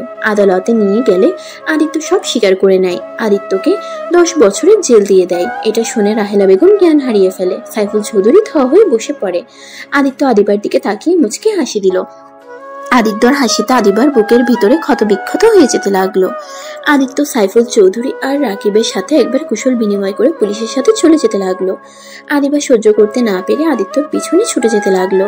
আদিত্যকে পিছন থেকে জড়িয়ে ধরে কান্না করতে করতে বলল, কেন এমন করলে? আমি তো সব তুলে নিতে চেয়েছিলাম, তারপরও কেন আমার কথা শুনলে না? সব দোষ নিজের কাছে কেন তুলে নিলে? স্বীকার করতে বারবার না করা সত্ত্বেও কেন স্বীকার করলে? আদিবা কান্নায় আদিত্যর শার্ট ভিজে ফেলতে লাগলো। আদিত্য পিছনে ঘুরে আদিবার চোখ মুছে দিয়ে বলল, আমি যে পাপ কাজ করছি, আমাকে শাস্তি পেতে হতো। আমাকে ফাঁসি দিলেও আমি হাসি মুখে বিদায় নিতাম। সেখানে আমাকে শুধু 10 বছরের জেল দিয়েছে। আর জেল খাটার আমার অভ্যাস আছে। শুনো, কান্না করো না। তুমি ডিভোর্স লেটার পাঠিয়ে দিও, আমি সাইন করে দিব। আর হ্যাঁ, ভালো কোনো ছেলেকে বিয়ে করে নিও। আর হ্যাঁ, ভুলেও আর কখনোই আত্মহত্যার পথ বেছে নিবে না। ভালো থাকো। আদিত্য শেষবারের মতো আদিবার কপালে চুমু দিয়ে পুলিশ আদিত্যকে নিয়ে যেতে লাগলো। আদিবা আদিত্যর হাত শক্ত করে জড়িয়ে ধরে বলতে লাগলো, তোমাকে যেতে দিব না। আদিত্য, তুমি যাও না। আমি তোমাকে ছাড়া কিভাবে থাকবো? আমায় ছেড়ে দেওয়া তোমার আমার প্রতি ভালোবাসা না, এটা আমার প্রতি তোমার আবেগ। চিন্তা করো না, সব আবেগ চলে যাবে আস্তে আস্তে। আদিত্য আদিবার থেকে নিজের হাত সরিয়ে নিয়ে গাড়িতে উঠে চলে গেল। আদিবা হাঁটু করে বসে চিৎকার করে কান্না করতে লাগলো। আদিত্য আদিবার কান্নাগুলো কেন জানি সহ্য হচ্ছিল না। আদিবার কাছে ছুটে যেতে ইচ্ছে করলে আদিত্য ছুটে যেতে পারবে না। আদিত্য মুখ ঘুরিয়ে নিল। 10 বছর পর আদিত্য জেলখানা থেকে বের হইলে দেখতে পেল সাইফুল চৌধুরী, রাকিব, রূপার সাথে ছোট্ট একটা বাচ্চা দাঁড়িয়ে আছে। আদিত্য বুঝতে বাকি রইল না এটা কে। আদিত্য গিয়ে সোজা বাচ্চাটাকে কোলে নিয়ে সারা মুখে চুমু দিয়ে বলল, চাচ্চু কেমন আছো? আদিত্যর কথা শুনে পিচ্ছিটা বলতে লাগলো, আমি তো ভালো আছি, চাচ্চু তুমি কেমন আছো? বাচ্চাটার কথা শুনে আদিত্য কপালে চুমু দিয়ে আদিত্য সাইফুল, রাকিব, রূপার দিকে তাকিয়ে, আমিও অনেক ভালো আছি। আমার চাচ্চুটাকে দেখে আব্বু, ভাইয়া, ভাবি কেমন আছেন? সাইফুল, রাকিব আদিত্যকে জড়িয়ে ধরলো। আদিত্যকে সাইফুল চৌধুরী চুমু দিলে বাচ্চাটা বলে, দাদু ভাই চাচ্চুকে কিস দিল, আমাকে তো দিলে না। বাচ্চাটার কথা শুনে সবাই হেসে দিল। 5 জন গাড়িতে উঠে বসলো। সবার খোঁজ খবর নিতে লাগলো। বাসায় পৌঁছে সদর দরজার সামনে গিয়ে কলিং বেল দিলে ভিতর থেকে রাহেলা বেগম দৌড়ে দরজা খুলে আদিত্যকে দেখে শক্ত করে জড়িয়ে ধরে কান্না করে দিল। আদিত্য রাহেলা বেগমকে জড়িয়ে ধরে বলল, আম্মু কান্না করছো কেন? আমি তো ফিরে এসেছি। এটা আনন্দের কান্না, ভিতরে আয়, তোর জন্য অনেক কিছু রান্না করছি। রুমে গিয়ে ফ্রেশ হয়ে আয়, আমি তোকে নিজের হাতে খাওয়াবো। ওকে আম্মু, আমি এখনই যাচ্ছি। আদিত্য সিঁড়ি ভেঙে রুমে চলে গেল। রুমে গিয়ে বারান্দায় গিয়ে বাহিরের দিকে তাকিয়ে দেখতে লাগলো। কিছুক্ষণ তাকিয়ে থেকে ওয়াশরুমে গিয়ে গোসল করে নিল। গোসল করে আলমারি থেকে শার্ট প্যান্ট বের করে পরে নিল। আয়নার সামনে নিজের চেহারা দেখে মুচকে একটা হাসি দিল। চোখের অশ্রু পড়তেই সাথে সাথে মুছে ফেলে নিচে চলে গেল। আদিত্য নিচে গেলে রাকিবের ছেলে আদিত্যর কোলে উঠল। আদিত্য টেবিলের সামনে বসলে রাহেলা বেগম আদিত্যকে খাওয়াই দিতে লাগলো। আদিত্য রূপার দিকে তাকিয়ে বলল, কি ভাবি, সেই তো আমার ভাবি হয়ে গেছেন। কি আর করার, দুষ্টু একটা দেবর থাকলে সেখানে বিয়ে না করে কি আর থাকা যায়? তাই নাকি? হি হি হি, ভালোই করে। এখন আর আমি কিছু বলবো না, কারণ এখন তোমাদের বিয়ে হয়ে গেছে। তোমাদের ঝগড়া তোমরা মিটিয়ে নাও গো। ভাবি, তোমার বান্ধবীর কি খবর? আদিত্যর কথা শুনে সবাই চুপ হয়ে গেল। কেউ কোনো কথা বললো না। রাহেলা বেগম বলল, আদিত্য, আমি মেয়ের নাম শুনতে চাই না। আম্মু রাগ করছো কেন? রাগ করবো না তো কি করব? ওই মেয়ের জন্য তোকে 10 বছর জেল খাটতে হলো, আর এত ভালোবাসি বলে পাগলামি করলো। কই, ওই দিন তো তোকে দেখতে গেল না, তোর সামনে সব নাটক করছে। আম্মু, তুমি ওকে ভুল বুঝছো। ওই আমার সাথে প্রতি সপ্তাহে দেখা করতে গেছে। আমি তোমাদের কাউকে কিছু বলি নাই, কারণ তোমরা ওর কথা শুনতে রাজি ছিলে না। আমি ওকে অনেকবার বুঝাইছি আমার জন্য অপেক্ষা না করতে, ওই শুনে নাই। 1 মাস আগে আমি ওর সাথে অনেক ঝগড়া করছি। ওকে আঘাত দিয়ে কথা বলেছিলাম, যার কারণে আর আমার সাথে দেখা করতে আসে নাই, কিন্তু আমার জন্য খাবার পাঠিয়েছে। আমি এত কিছু শুনতে চাই না, আমি শুধু ওর মুখ দেখতে চাই না। আদিত্য ওর আম্মুকে বুঝাতে লাগলো। অনেক বুঝানোর পর রাহেলা বেগম বলল, তোর যেটা ভালো মনে হয় তাই কর। আচ্ছা আম্মু, আমি আর খাবো না। আমি গ্রামে যাব, বুনুর কবরে জিয়ারত করব। আমিও যাব, তোকে একা কোথাও ছাড়বো না। আচ্ছা। আদিত্য রাকিবের সাথে বের হয়ে গেল। গ্রামের বাড়িতে গিয়ে আদিত্য ওর বোনের কবর দেখে অবাক হয়ে গেল। আদিত্য ওর ভাইকে জড়িয়ে ধরে বলল, ধন্যবাদ ভাইয়া আমার বোনের কবরের এত যত্ন নেওয়ার জন্য। ওই তো আমারও বোন হয়, যেখানে তুই আমাদের উপরে একটা দায়িত্ব দিয়েছিস সেটা না পালন করে কিভাবে থাকি। আদিত্য খুশি হয়ে গেল ওর ভাইয়ের কথা শুনে। আদিত্য আর রাকিব জিয়ারত করে নিল। কবর থেকে বের হয়ে আদিত্য ওর বাড়িতে চলে গেল। আদিত্যকে দেখে ওর চাচা চাচি এগিয়ে আসলো। আদিত্য কিছু বলল না। আদিত্যর চাচা চাচি নিজের সন্তানের জন্য ক্ষমা চাইলে আদিত্য প্রথমে কিছু না বলে পরে বলল, আমার আপনাদের উপরে রাগ নাই, আপনার ছেলে ভুল করছে, আমি তাকে কবরে শুয়ে দিয়েছি। এখানে আর কাউকে কিছু বলার নাই, আমার কাছে ক্ষমা চাইতে হবে না। ভালো থাকবেন। আদিত্য কথাটা বলে রাকিবকে নিয়ে ঢাকায় চলে আসলো। ঢাকায় এসে রাকিবকে বলল, ভাইয়া তুমি বাসায় চলে যাও, আমি আমার স্ত্রীকে নিয়ে আসতে যাচ্ছি। ওকে, নিয়ে আসবি। আচ্ছা তুই তাহলে আমাকে বাসায় নামিয়ে দিয়ে যা। আচ্ছা। আদিত্য রাকিবকে বাসায় নামিয়ে দিল। আদিত্য রাকিবকে বলল, ভাইয়া আদিবার বাসার ঠিকানাটা দিবে? না মানে আমি ওনার অফিস চিনি, বাসা চিনি না। নিজের শ্বশুর বাড়ি নিজে চেনোস না? তুই ওর অফিসে যা, ওই মনে হয় অফিসে আছে। আর আমি ঠিকানা তোকে টেক্সট করে দেই। ও তোর তো স্মার্টফোন নাই। রাকিব কথাটা বলে আদিত্যকে ঠিকানাটা বলে চলে গেল। আদিত্য বাইক নিয়ে সোজা আদিবার অফিসের সামনে চলে গেল। আদিত্য অফিসের সামনে দাঁড়িয়ে দারোয়ানকে জিজ্ঞেস করলেই জানতে পারলো আদিবা দেশের বাহিরে চলে গেছে, অফিসে আসে নাই। আদিত্য বাইক নিয়ে সোজা আদিবার বাসার সামনে গেলে তখনই একটা গাড়ি এসে থামলো। গাড়ি থেকে আদিবাকে নামতে দেখে আদিত্য ডাক দিলে আদিবা পিছনে ঘুরে তাকায়। আদিত্যকে দেখে দৌড়ে আদিত্যর কাছে এসে জড়িয়ে ধরলো। আদিত্য আদিবার এমন অবস্থা দেখে বলল, এ কি করছো? সবাই তাকিয়ে আছে। দেখুক গা, আমি পরপুরুষকে জড়িয়ে ধরি নাই, আমি আমার স্বামীকে ধরেছি। তুমি না দেশের বাহিরে গেছো? আজকে আসলাম, তোমাকে নিয়ে আসতে চাইছিলাম, কিন্তু মিটিংটা শেষ করে দেশে আসতে আসতে 3টা বেজে গেল। কিন্তু তুমি এখানে কি করছো ভেতরে যাওয়া বাদ দিয়ে? আমি আসলাম, তুমিও আসলে, ভালোই হয়েছে। চলো বাসায় যাই, তোমাকে নিয়ে যেতে এসেছি। ভেতরে চলো। আদিত্য বাইক নিয়ে ভিতরে গিয়ে বাইক রেখে আদিবার সাথে ভিতরে গেল। আদিত্য আদিবার আব্বু আম্মুকে সালাম জানালে আদিবার আম্মু বলল, আদিত্য তুই এখানে? আজকে ছাড়া পেয়েছি। আঙ্কেল আন্টি আমি আপনার মেয়েকে নিয়ে যেতে চাই। তোমার বউ তুমি নিয়ে যাবে? এখানে আমরা না বলার কি? যাই হোক, তুমি এসেছো, এখান থেকে যাও। থেকে যাও না। আচ্ছা। আদিবা খুশি হয়ে আদিত্যর হাত টেনে ধরে নিজের রুমে নিয়ে গেল। আদিবার পাগলামি দেখে আদিত্য বলল, তুমি কি দিন দিন বাচ্চা হয়ে যাচ্ছ নাকি? আমার বয়স হতে পারে, কিন্তু আমার মনটা এখনো ছোটদের মতো আছে। তাই নাকি? যাও ফ্রেশ হয়ে নাও। আদিত্যকে আদিবা বসিয়ে দিয়ে ওয়াশরুমে চলে গেল।